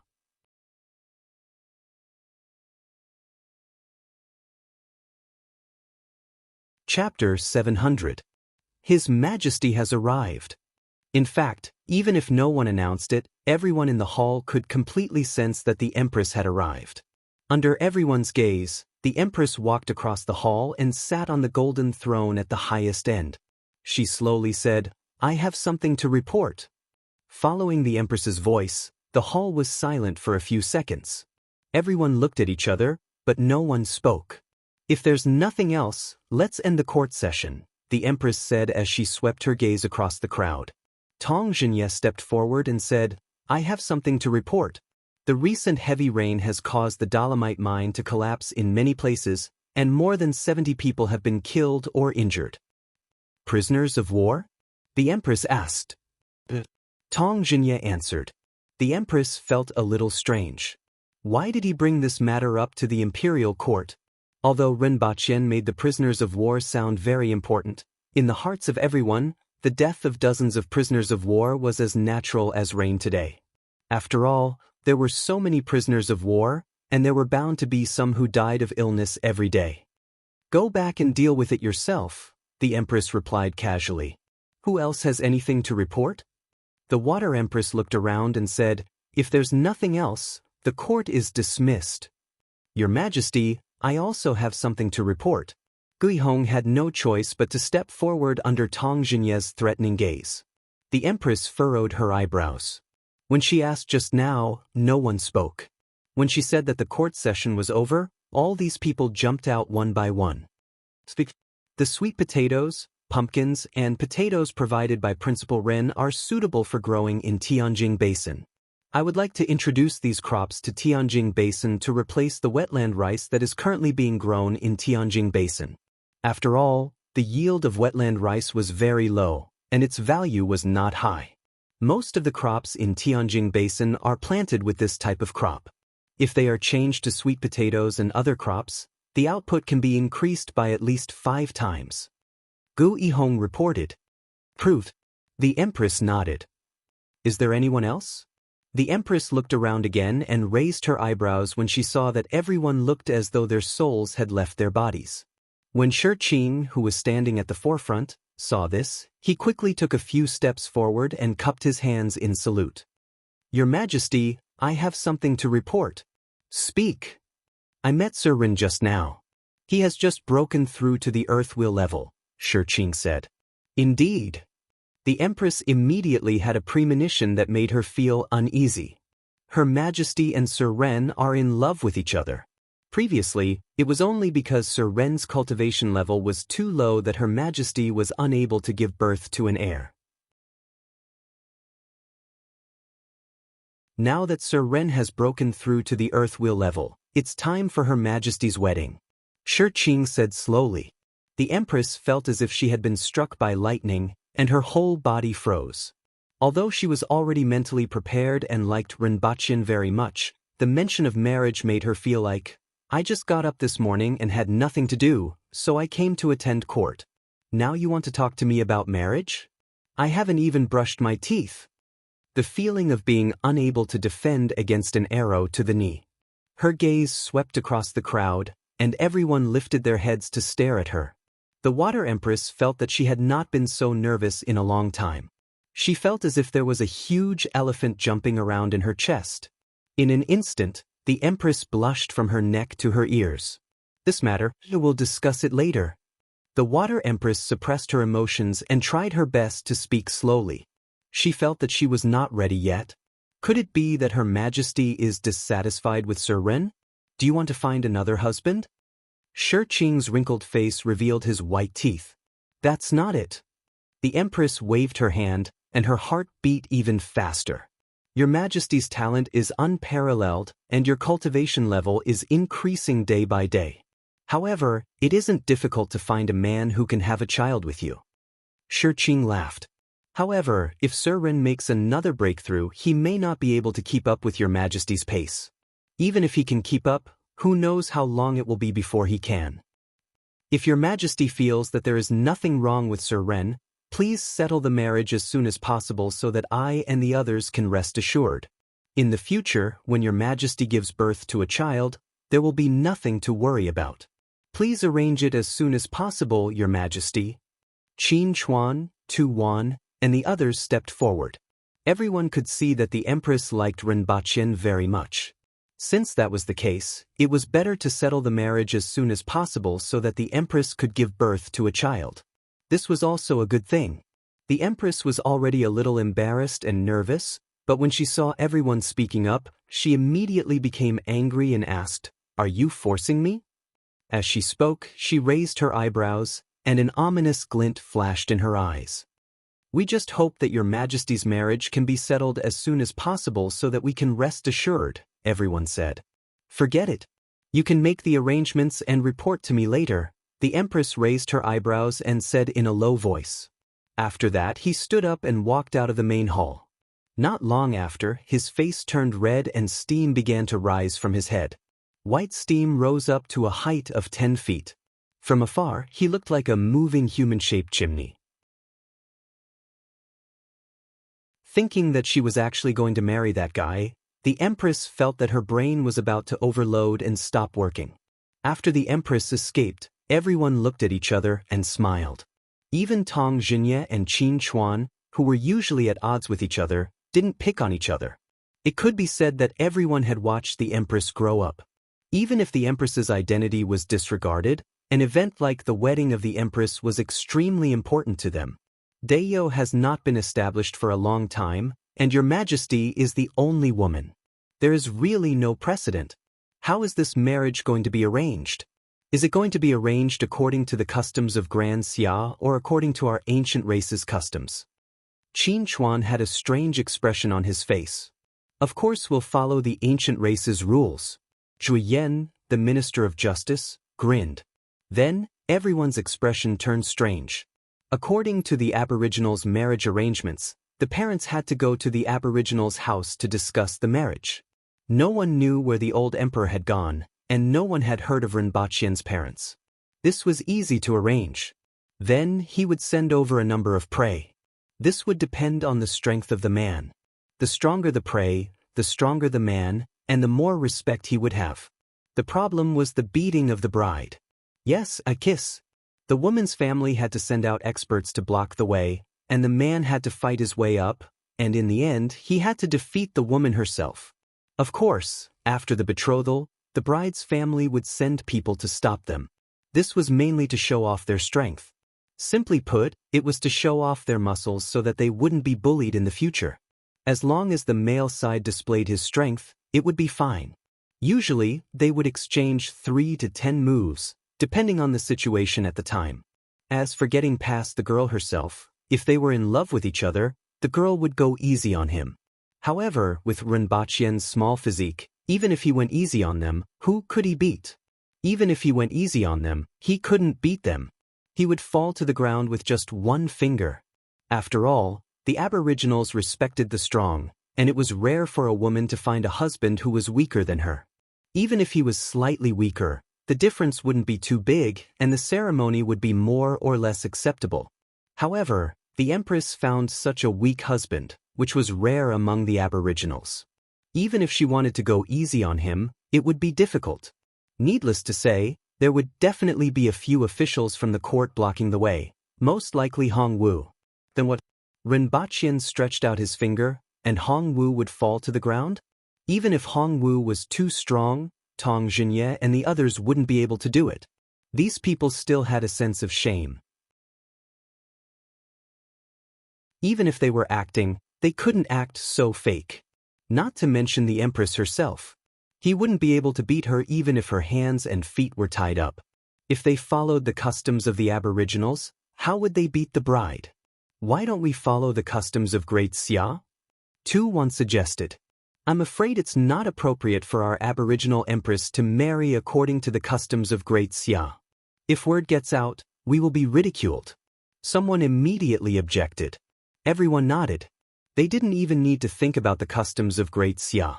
Even though Her Majesty had agreed, it was difficult for everyone to arrange the wedding. After all, there was no precedent. Furthermore, Renbachien was too weak. Why don't we discuss this matter later and set the date of the wedding first? Xian Hua, the Minister of Rights, frowned. Should we inform the General-in-Chief who supports the nation? Someone else asked. After all, Hong Wu and the Empress had a very good relationship. Even though they weren't like father and daughter, they were close. How could they not let Hong Wu know about this? In that case, use the radio to contact Hong Wu first. Everyone else, go back and think about how to arrange the wedding and see if there are any good ideas. Shi Qing said.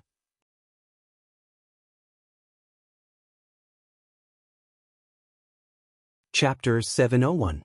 His Majesty's Marriage. Hong Wu thought for a while after hearing the content from the radio. I will return as soon as possible. Madam Hong, this matter is not urgent. The matters at the front lines are more urgent. The soldiers of Great Xia were stationed at the front line. If Sir Hong returned, what would happen to the 30,000 soldiers and hundreds of thousands of civilians? Just leave these matters to us. Right now, the main thing is that we haven't set a date for the wedding yet. Shi Qing said in a deep voice. Naturally, we have to kill Great Xia first. Initially, I wanted to let them wear down some of their soldiers. Don't worry, Great Elder, I know what I'm doing. As for the wedding date, I think I need to think about it carefully. Hong Wu strode out of the room after he finished speaking. Bring me my saber. Hong Wu shouted as he walked out of the door. My lord? Someone revealed a puzzled expression. However, someone quickly ran to Hong Wu's side with a long-handled broadsword. Hong Wu stretched out his hand and took it. He raised the long saber to the sky and swung it down. The house in front of Hong Wu was instantly split into two. Hong Wu threw the saber to the guard and said, Go and check the flashbangs. There must not be any mistakes. Also, get someone to watch the weather and inform me at any time. From today onwards, when the battalions are defending the city during the day, the time that each battalion spends guarding the city will be reduced to 6 hours. The rest of the time, you are to recuperate and build up your strength, awaiting my orders. Milord, aren't you being too hasty? The deputy general beside him immediately stepped forward and asked. He instantly understood the meaning behind Hong Wu's order. If that's what you think, then Great Xia will naturally think the same. No matter what, they wouldn't have thought that I would attack. At night, they would use flash grenades to launch a surprise attack. Then they would harass, divide, and strangle them. Firstly, the opponent was caught off guard, and secondly, he was blinded by the flash grenade. In his panic, he was like a piece of meat on a chopping board. I still don't understand why you suddenly made such a decision. If that's the case, the other party will retreat back to Tiesua Pass when they see that the situation is not good. The deputy general was puzzled. If they only had the original 20,000 soldiers, it would be good if they could defend the city. Fortunately, another 10,000 soldiers were transferred over. Although they were new soldiers, the ordinary aboriginals had considerable fighting strength. These new soldiers were recruited from the villages in the 60,000 mountains. This way, the Protectorate of the North would have a little more ability to counterattack.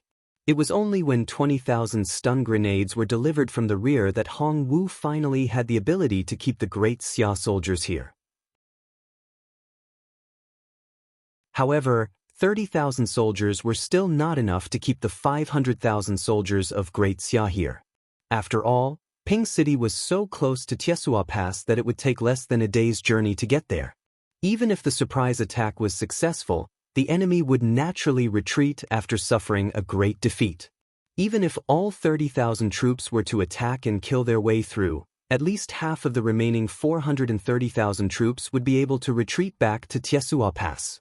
According to the original plan, they would first whittle down a third of the enemy's forces at the foot of the city, then break through the enemy's main camp in one fell swoop. After that, they would kill their way through. At most, the enemy would have 50 to 80,000 soldiers left to retreat. Hong Wu frowned slightly, his heart was not calm. If the Empress's marriage didn't happen, he would naturally follow the original plan. However, he couldn't wait any longer. Even though he could use the radio station to communicate, he still wanted to make a trip back to Lon City. He said solemnly, "You go ahead and make the arrangements. I have my own arrangements." After sending the deputy away, Hong Wu went to the hall and looked at the map on the table in silence. He then drew a circle around Tiesua Pass and the other two border passes of Great Xia. Ren Baqian's breakthrough to the Earthwheel level caused quite a stir in the academy.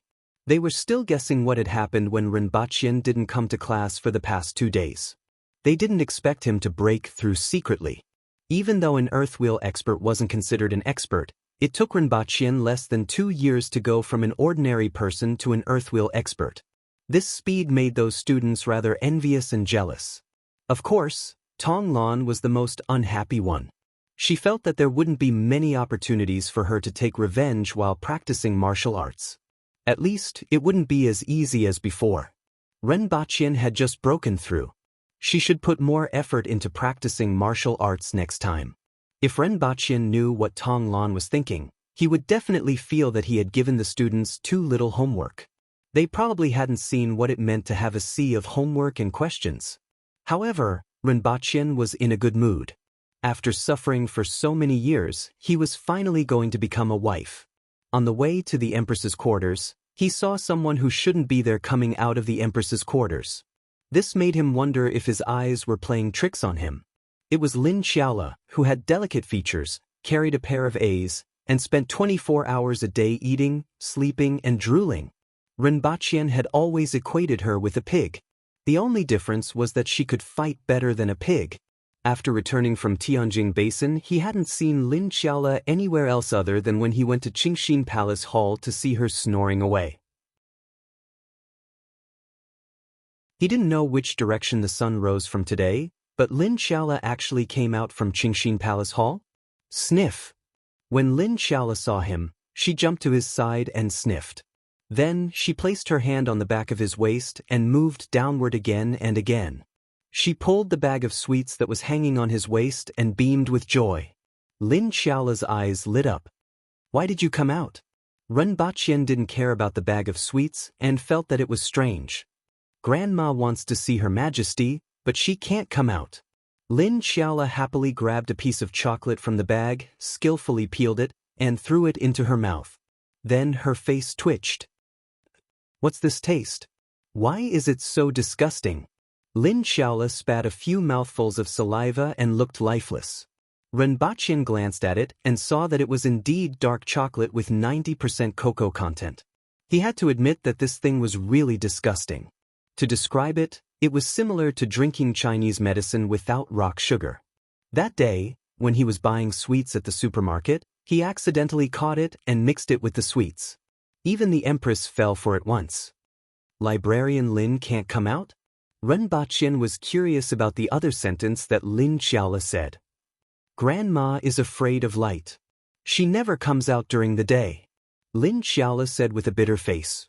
She felt that her tongue was full of bitterness, and she only felt better after throwing a few pieces of sweets into her mouth. Then she beamed with joy. He had to admit that Lin Xiaola was a person who was easily satisfied. There's such a thing. Renbachian was slightly surprised as this was the first time he heard of it. It's been so many years. In any case, I have never seen Grandma come out.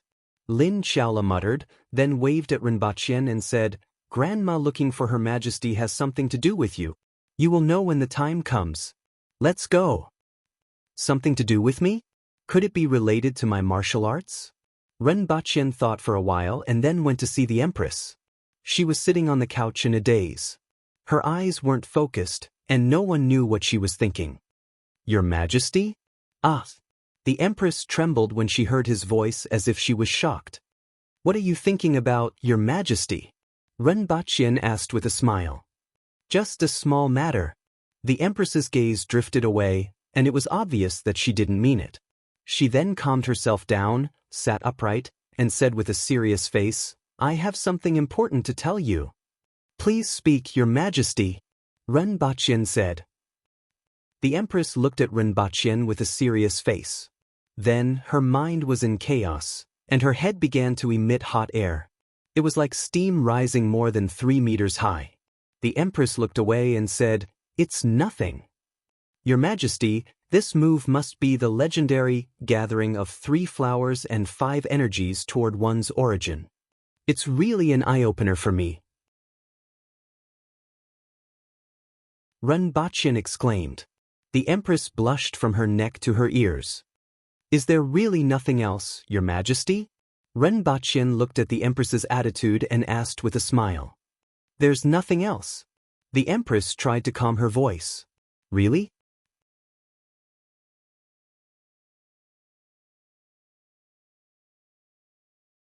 Chapter 702. Your Majesty, you have been brushing your teeth for almost an hour. Isn't it time to go to Qingxin Palace Hall? What exactly do you want to do there? Renbachian leaned against the door and looked at the Empress speechlessly. 6 toothbrushes were broken in less than an hour. What did the toothbrush do wrong? If it were someone else, their gums would have been ground out. The Empress paused for a while, threw the toothbrush to Qing Yuan, and walked out. Let's go. What's on your mind today, Your Majesty? Renbachian asked as he followed behind the Empress. Nothing, I'm fine, the Empress replied without turning her head. Renbachian smiled. He knew why the Empress lost her composure today, and it was rather amusing to see her like this. When they entered the courtyard of Qingxin Palace Hall, they saw Lin Xiaola sprawled on the ground, drooling as she slept. She didn't care about the strong sunlight shining on her body, and she was still clutching the bag of sweets tightly. Cough. Renbachian coughed dryly, and Lin Xiaola immediately jumped up from the ground. Your Majesty! Lin Xiaola wiped her saliva, looked down at the bag of sweets in her hand, and then looked at the person in front of her. She hesitated for a while and reluctantly handed the bag over. The Empress glanced at it and said, Keep it. She couldn't be more familiar with that bag, and she knew what was inside without taking it. Lin Xiaola immediately stuffed the bag of sweets into her arms and led the way. You guys wait outside. The Empress turned to Qing Yuan, Hong Wan, and the guards who followed her. Yes. Follow me in. The Empress glanced at Renbachian. The 3 of them entered Qingxin Palace Hall and went straight to the 2nd floor. At the top of the stairs, they heard violent coughing sounds. The 2nd floor was still as dark as ever. Your Majesty, I pay my respects to you. Supervisor Lin stood at the top of the stairs and greeted the Empress. You don't have to be so polite. The Empress waved her hand. You must have something to say to me. Allow me to see Principal Ren's condition first, Supervisor Lin said. The Empress nodded slightly, and Rinpochian stepped forward and stood in front of Supervisor Lin. Supervisor Lin sized Rinpochian up and stretched out her withered palm to grab his shoulder. Rinpochian didn't dodge and let her grab his shoulder. However, Supervisor Lin's grip on Rinpochian's shoulder was unexpectedly strong. Her fingers seemed to have dug halfway into Rinpochian's shoulder, causing him to feel a stinging pain. Following which, Supervisor Lin pressed on Rinpochian's spine a few more times before taking a few steps back and saying, "In theory, Sir Ren and Her Majesty can have children." But Rinpochian and the Empress frowned. No matter who you are, you don't like to hear but and but, because it means that there are other things to say later. However, I'm afraid that Sir Ren's physical strength can't withstand Her Majesty's strength. Her Majesty can injure Sir Ren unintentionally. I'm sure both of you are aware of this, Librarian Lin continued. On the spot, Rinpochian wanted to say, "Mother f*** Ker." Supervisor Lin's words didn't sound right. Faced with such blatant words, the Empress's face looked as if it was stained with blood. Steam was coming out of her head again. "This is what I expected, which is why I invited Her Majesty and Sir Ren here," Librarian Lin said unhurriedly. Rinpochian stepped forward and said, "Librarian Lin, please speak your mind." Looking at the Empress's steaming appearance, he didn't think that she would open her mouth at this moment. Furthermore, what Librarian Lin said was what he had been considering. Originally, he thought that he could solve the problem with the unlocking posture, but now, it seemed like there was a better way. There's a manual called Yang Boosting Technique in Qingxin Palace Hall. After practicing it, blood and qi will directly penetrate the surface of the body and greatly increase the strength of the body. This technique is a secret technique passed down by the Han nation's royal family, and the successive emperors of the Han nation have been practicing it since childhood.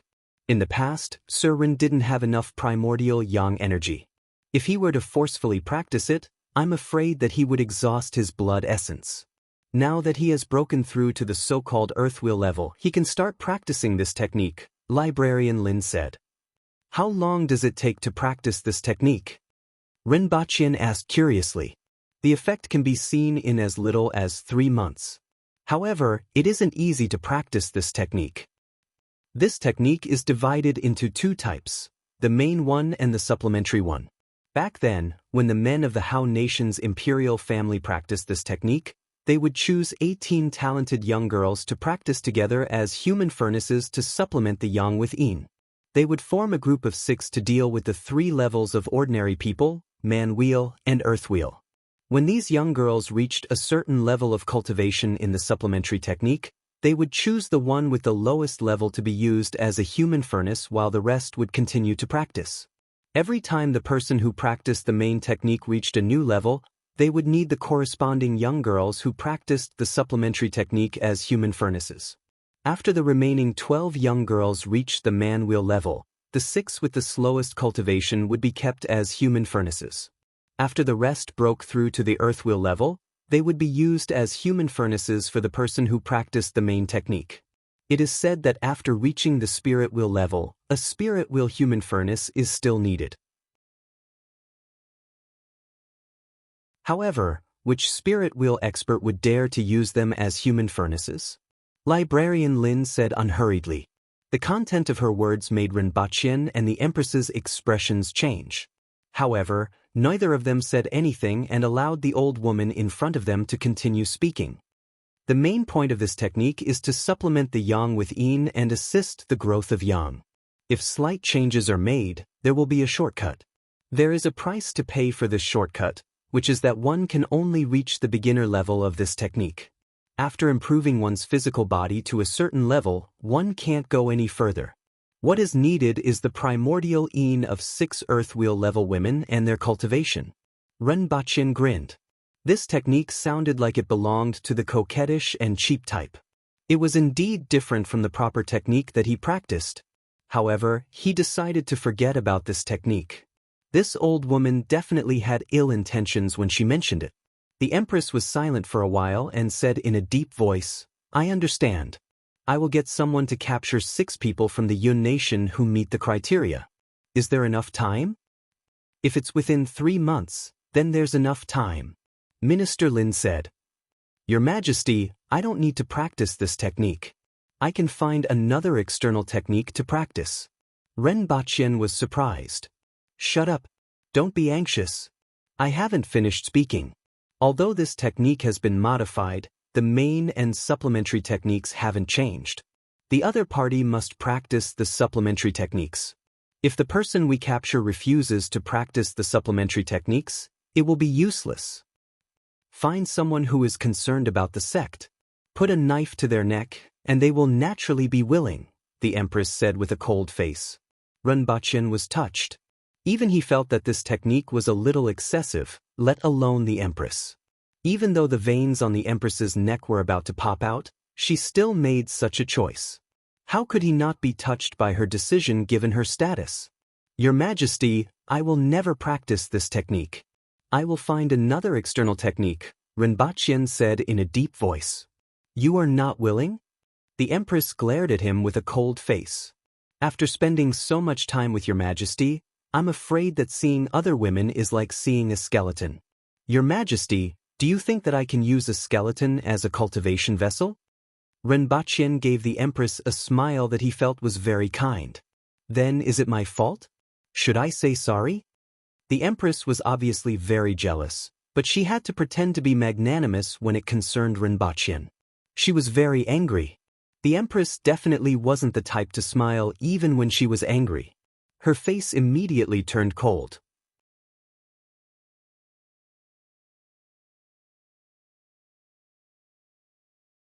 Chapter 703.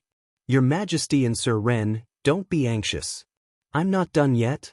Supervisor Lin continued to speak unhurriedly. Actually, this technique has been modified by this old woman. There are 2 cultivation methods. One is the human cauldron technique that this old woman just mentioned. Another way is to borrow the earth-in spring in the 60,000 mountains. Ren Baqian and the Empress immediately stared at Supervisor Lin with murderous eyes. Why didn't you say so earlier that there was another way? Are you teasing us on purpose? If Ren Baqian couldn't wait to agree just now, or if the Empress didn't agree, it would probably leave a knot in their hearts. Fortunately, the Empress was magnanimous and Ren Baqian knew what to do. Both of them were touched. In addition, the Empress was extremely jealous. That old bastard was really not a good person. Ren Baqian immediately labeled Supervisor Lin in his mind. However, this method is extremely dangerous. The earth-in spring is extremely special. Rumor has it that this earth-in spring connects the 2 realms of life and death, but no one knows if this is true or not. However, the earth-in spring was extremely dangerous.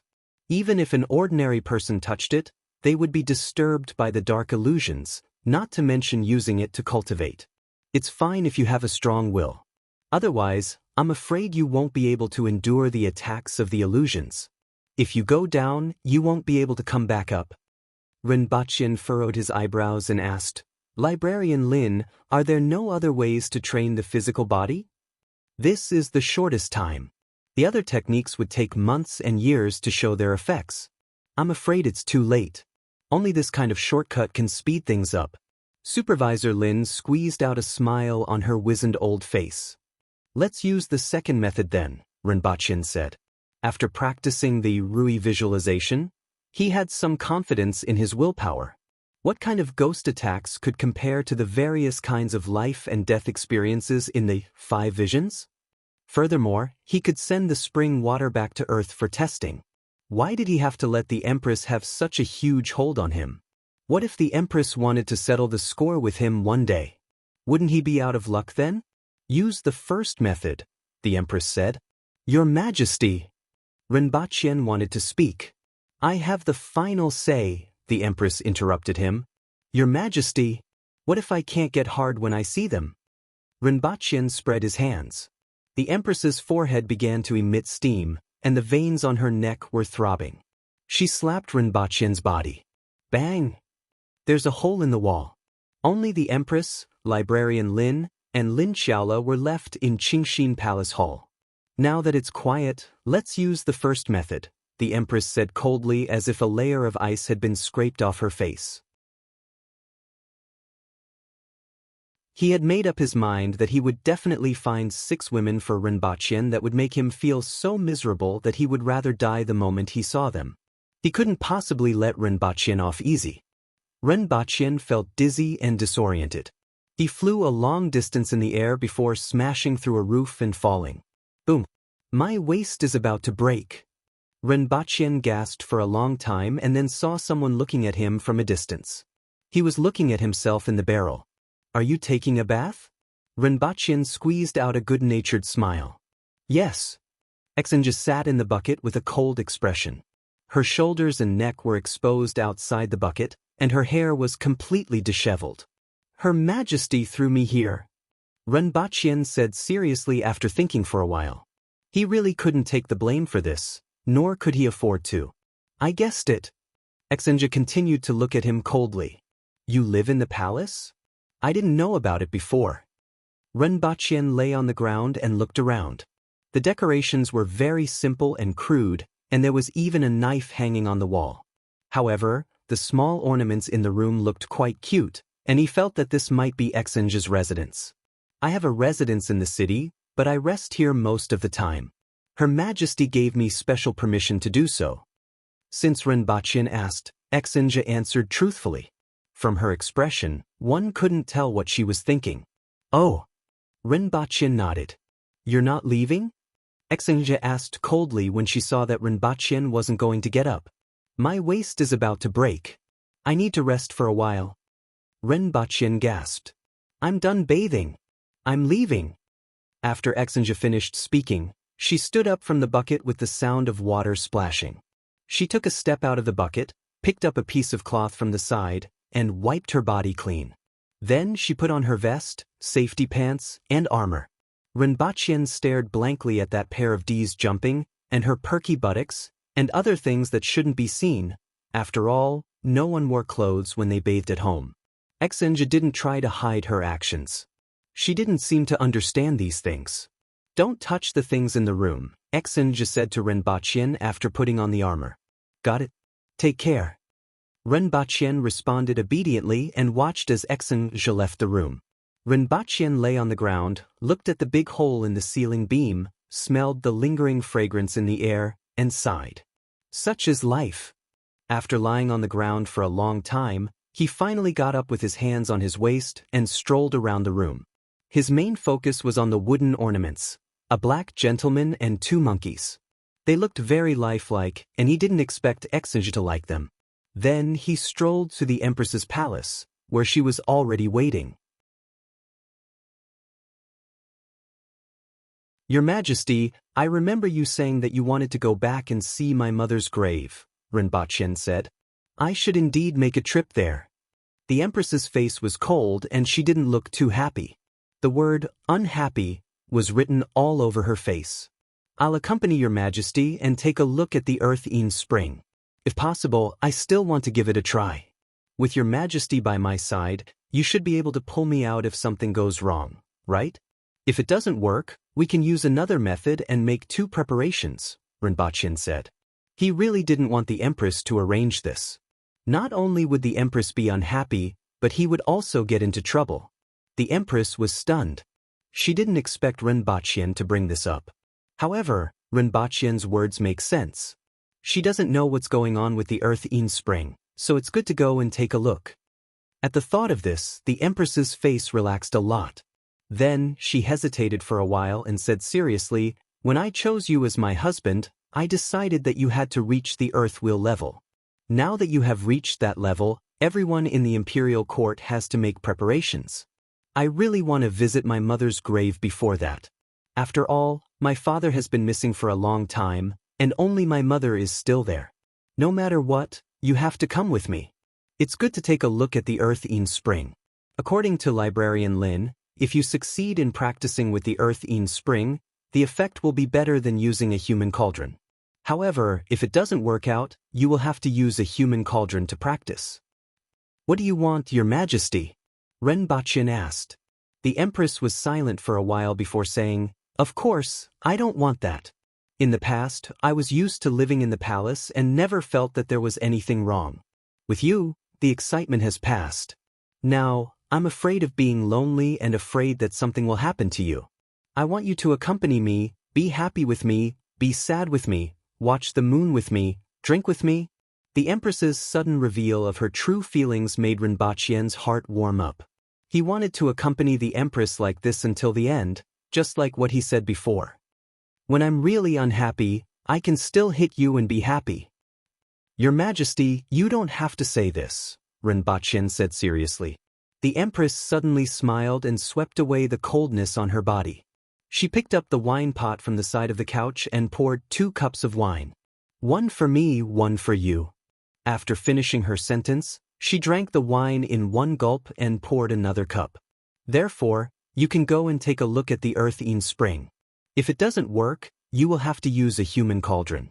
Don't worry, I will find you 6 of the ugliest and oldest ones. This way I won't mind. Your Majesty, you don't have to say that. Rinpoche shuddered at the thought of the 6 older sister Feng.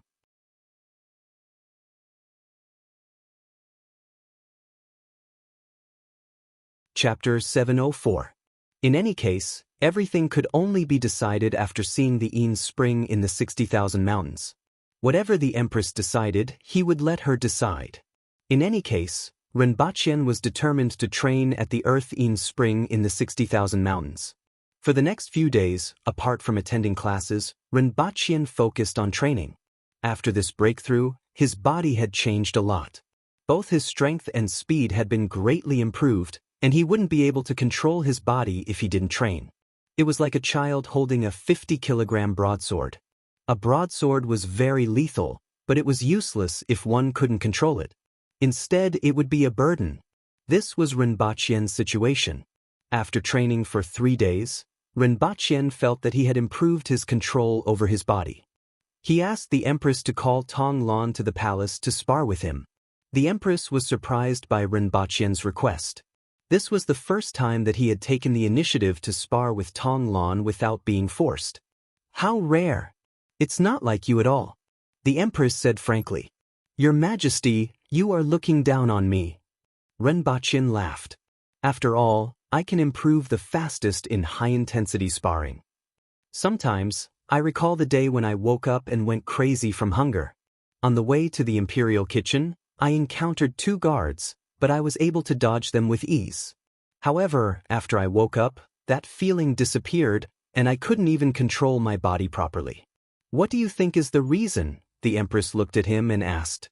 Rinpoche pondered for a while and said, perhaps I'm the kind of person who becomes stronger when facing strong opponents? Only under pressure can I unleash my small universe? Originally, this talent was concealed, but it was awakened after I broke through to the earth will level. The Empress looked at him blankly. She was shocked by his words. After a while, she said, I roughly know what's going on with you.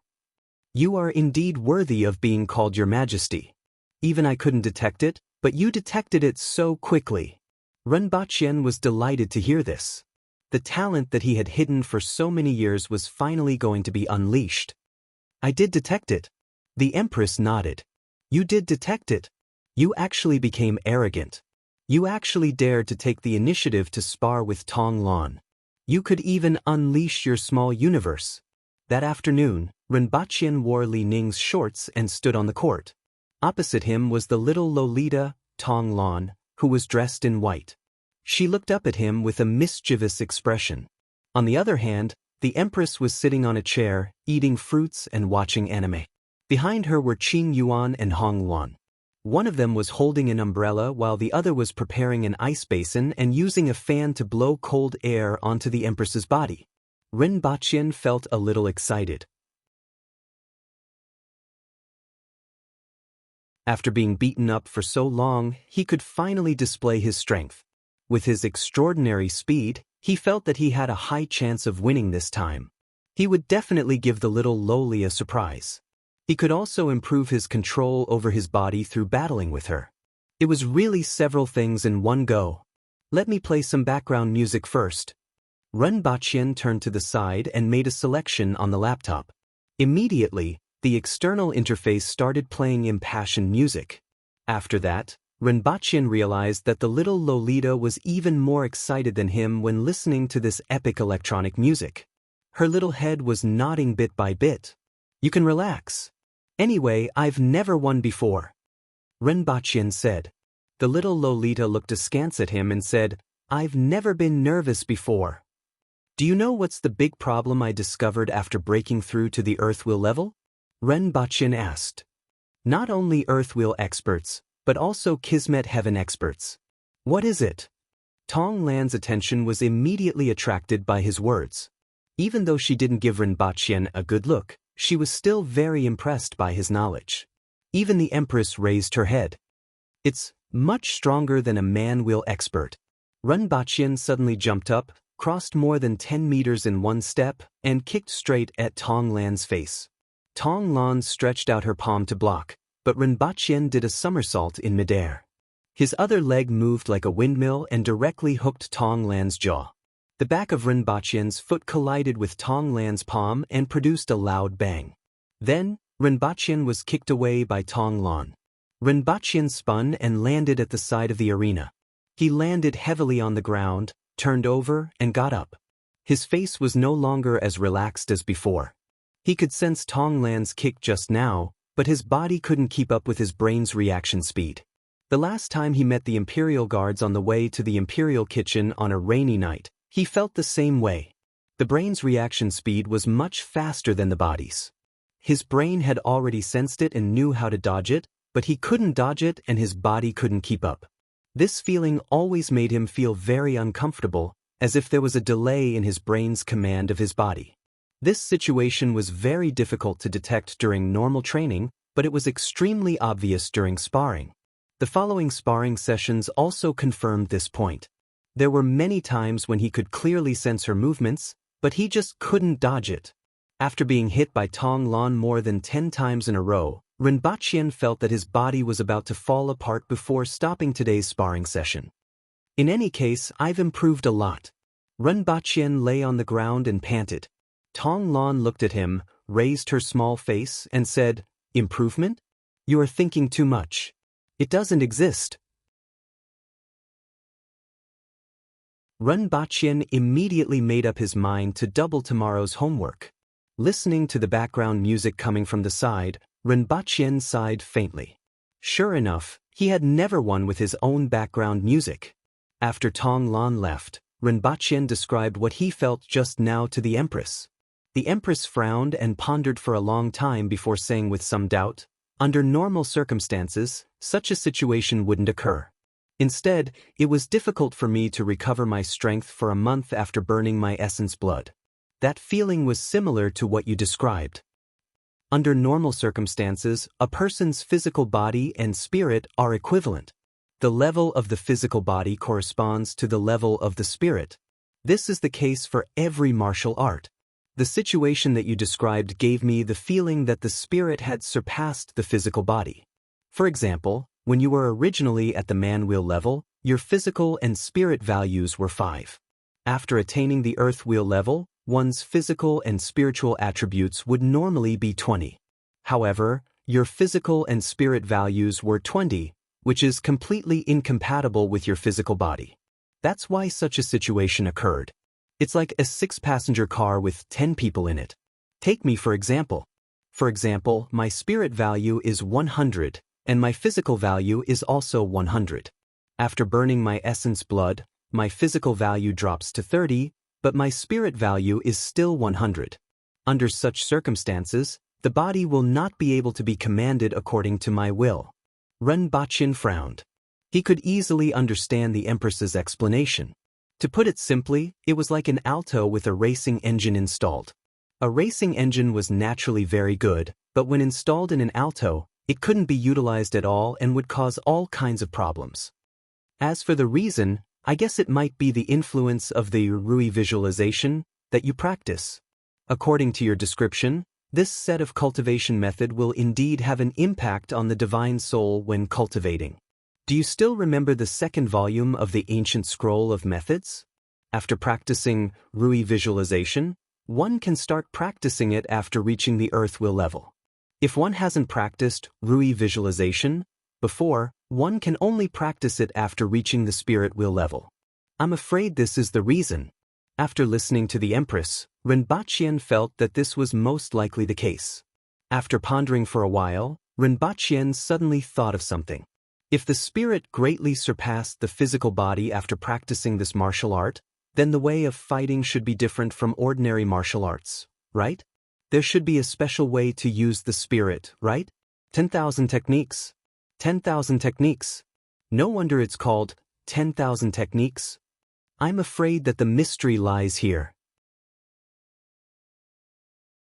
In other words, he had to find a way to find the second volume in the future. Otherwise, wouldn't he become a level 60 spellcaster who hadn't learned any skills?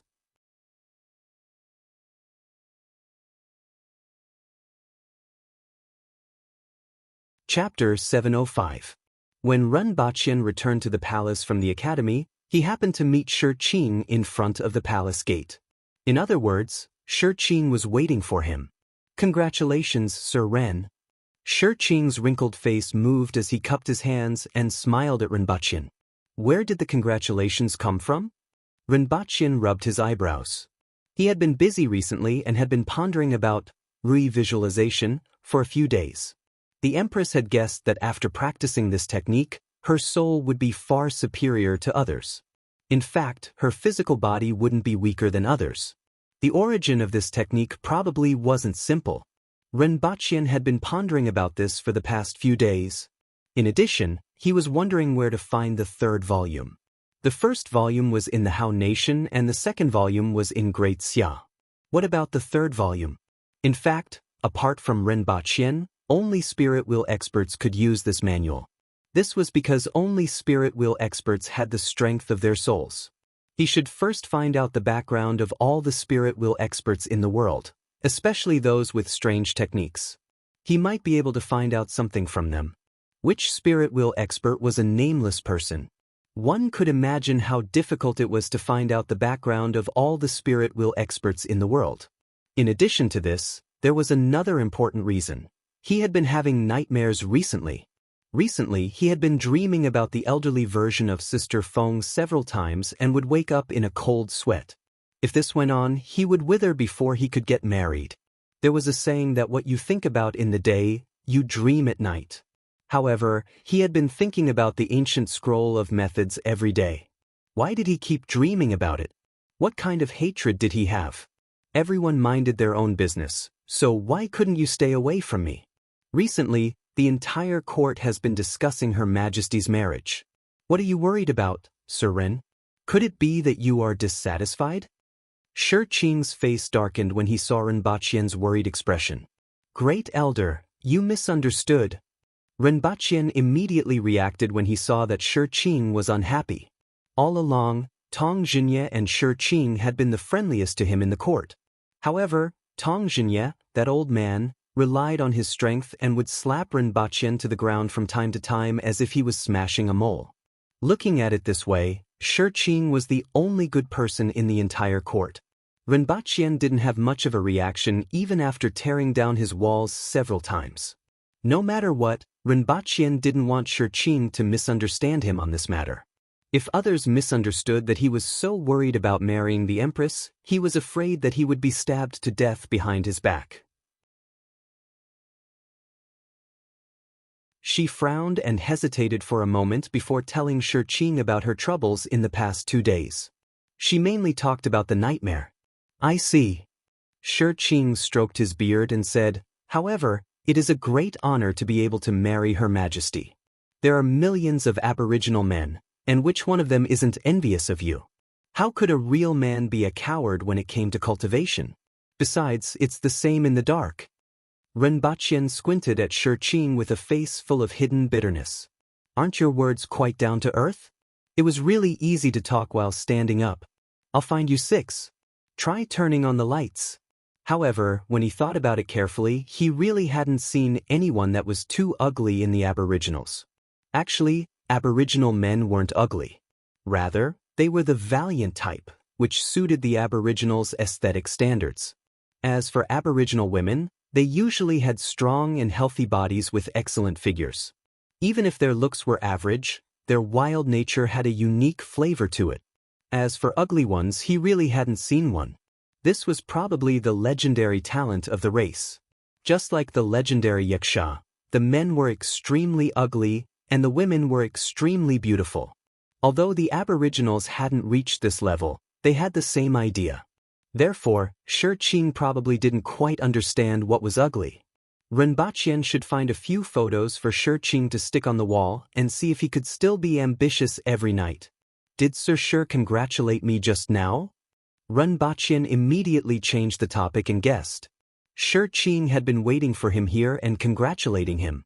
He was afraid that the wedding date had been set. Although Rinpoche had been pondering about the ancient scroll of methods recently, he also knew that everyone in the imperial court was studying his marriage with the empress. Perhaps it was because the empress was about to get married that she was at a loss. Recently, she often threw a little tantrum and threw a little tantrum. Although he found it interesting most of the time, he would occasionally have a headache. After all, the empress wasn't an ordinary woman. An ordinary woman's small fists couldn't kill someone. Sir Ren, the wedding date between you and Her Majesty has been set. It will be on the 3rd of March next year, which is 9 months from now. After that, you will have to address her as a prince. Rinpoche understood that it was exactly as he had guessed. 9 months. It should be the time for the empress to go to the 60,000 mountains and for him to practice the yang-boosting solution. Thank you for informing me, Great Elder. Rinpoche took a deep breath and smiled. It's all right. I just want to tell you that Her Majesty is the Empress of Dayo and the Aboriginals. Don't let her be sad, Shi Qing warned. She is also my empress. Just like what you said before, millions of Aboriginal men are envious of me.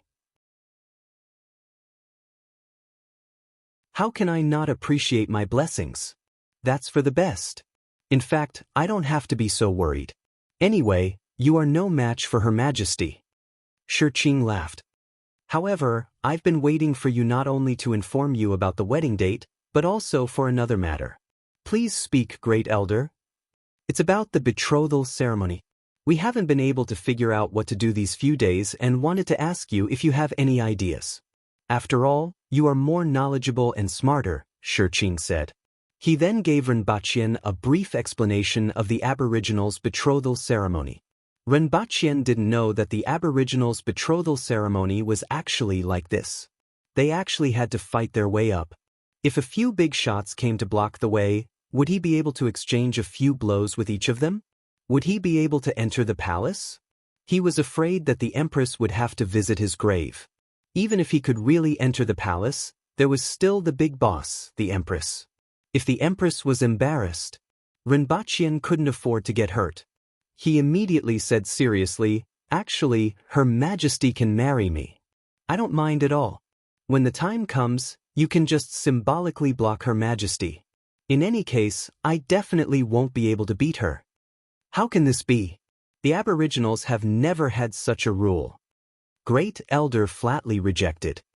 Rules are set by people. If there is a first, there will be a second. Besides, who do you think I can beat? Rinpoche spread his hands. If you are capable, find a few people that I can beat.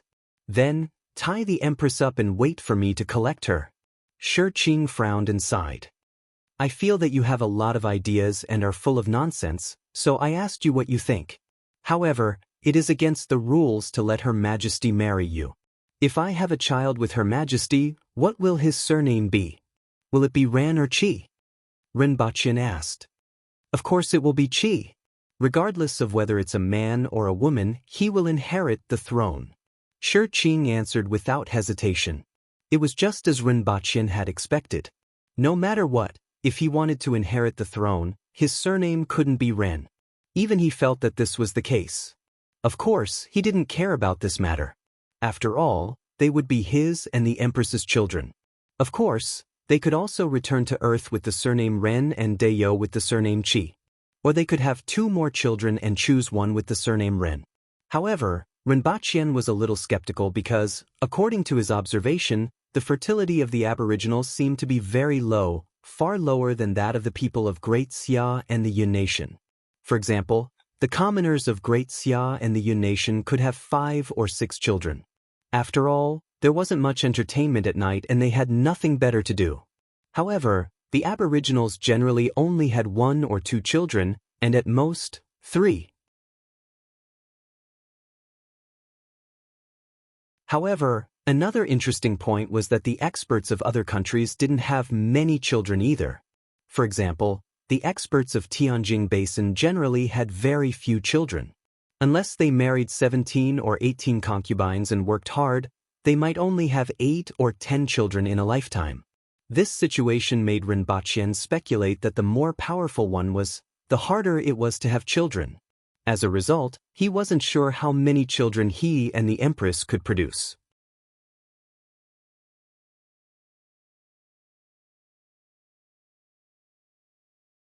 Chapter 706. Unknowingly, the Black Bamboo Academy had an additional ring of street lights. Electric lights were also hung on the beams of the classrooms and the library. The backyard of the Black Bamboo Academy was expanded again.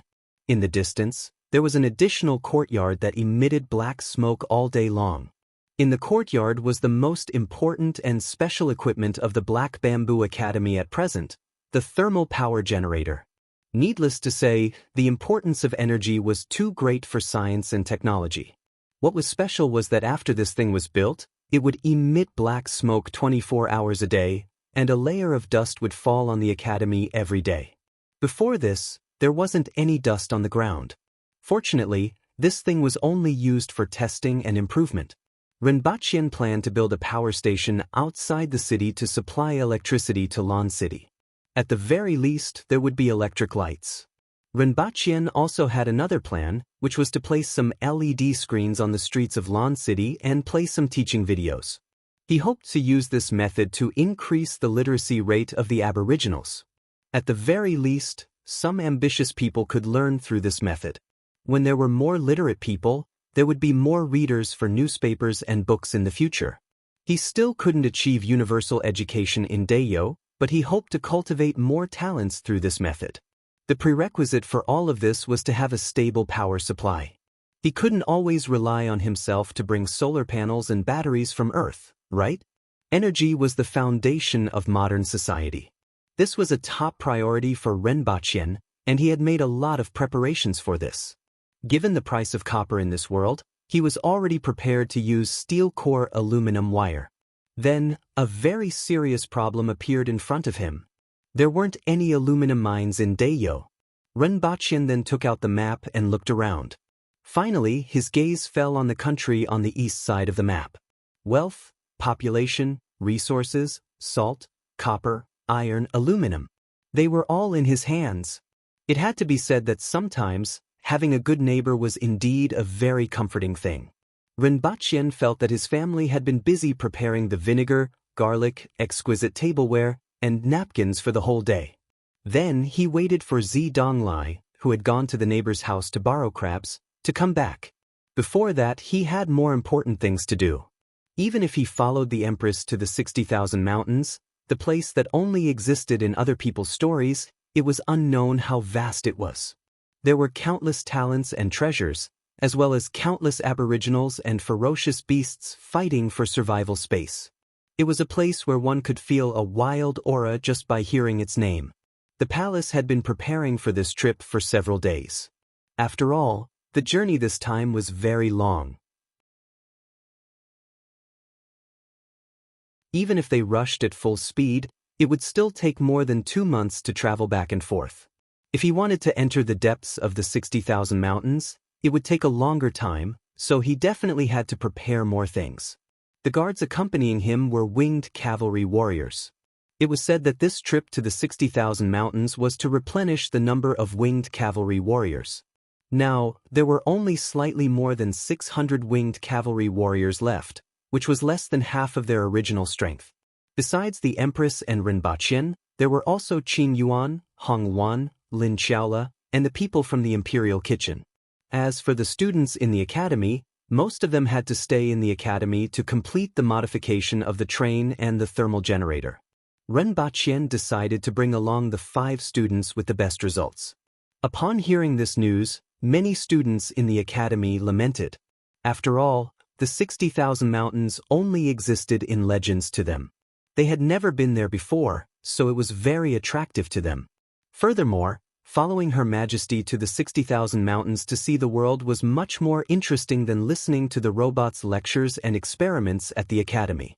They didn't expect that only 5 people would be able to go, and that it would be based on their exam results. Most of them knew that it had nothing to do with them. Perhaps only the few people with the best results would have a chance. The top student in the academy was a girl named Shiryu, followed by Shirgan, Su Jianshan, and Go Lai. These people were all firmly in the top 5. After that, it was Su Peng, Tong Lan, and Xiong Ji who were fighting for the 5th place. The others didn't have much hope. Don't worry too much. The exam this time is very simple. There are a total of 10 questions, 5 of which are multiple-choice questions and the other 5 are true or false questions. Everyone has a chance. Ren Baqian smiled when he saw the students lamenting. Although he said this, most people still didn't have any confidence and could only resign themselves to fate. After class, Shiryu, Shirgan, and Su Jianshan were surrounded. Everyone's tone was full of envy and jealousy. You guys will definitely be able to go. Not only will you be able to see the world, but you will also be able to show your face in front of Her Majesty. Aren't you thinking too much? How can you show your face? You are just going to see the world. Shirgan chuckled. If there were more questions, it would be hard to say. However, there are only 10 questions, so everyone has a chance. If you are lucky, you can go. Su Jianshan was quite honest. That's easy for you to say. Everyone muttered. Where did they get so much luck? The next day, everyone was dumbfounded when they saw the exam papers. A group of people turned their heads and looked at Su Jianshan. You're so damn right.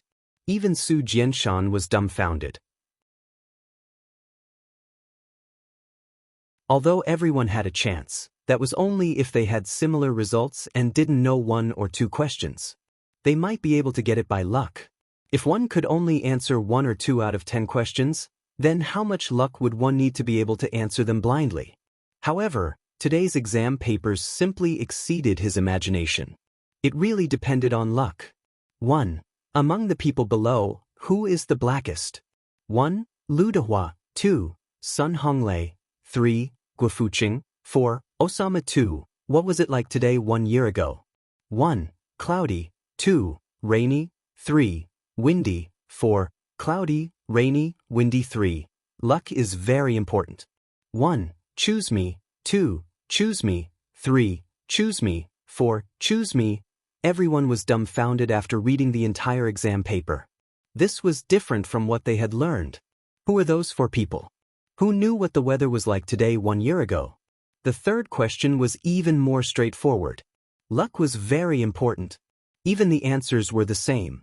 They had to rely on luck. The rest of the questions weren't much different.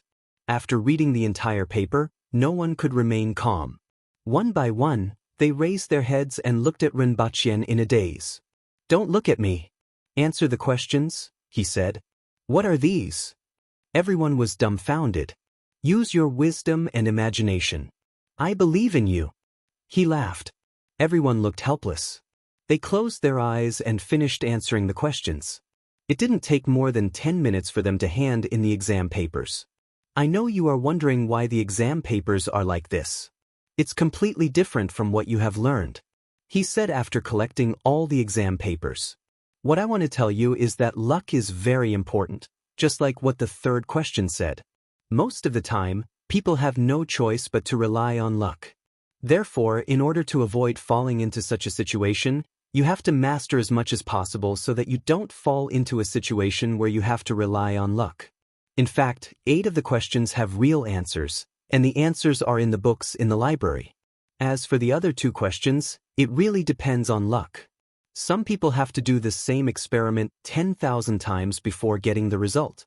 Some people get the result on the first try. It's undeniable that this is the role of luck. In addition, luck has many more functions, such as allowing you to survive in various situations. For example, It allows you to always discover the most important things. There are too many functions of luck. In fact, Rinpoche was trying it out this time. When he was pondering how to find the ancient scroll of methods for the past 2 days, he suddenly thought of the bichi he had seen on Mount Lyote. After seeing it, many things happened, and many people died. However, he was still safe and sound. He was convinced that although luck couldn't be seen or touched, it existed. Therefore, he wanted to see if he could pick out lucky people and see if they could encounter any opportunities in the 60,000 mountains. If it was useful, then he would really have to pick out a few lucky people to find the second volume of the ancient scroll of methods for himself. Rinpoche looked at the dumbfounded expressions of the students, smiled, and flipped through the papers in his hand. Then he stopped at a particular paper, and the smile on his face gradually froze. All 10 questions were correct. Not a single one was wrong. And the name on the paper was Du Laolu. Rinpoche pondered for a while and wondered if Du Laoyo's wife was a good husband. You're tuning in to the Passion Pages YouTube channel. We're so grateful for your support, and don't forget to subscribe to join us on this incredible journey through captivating stories. Your generosity through donations truly makes a world of difference, as it's the primary source of revenue that allows me to expand and enhance this channel for you. Thank you from the bottom of my heart for being a part of this adventure.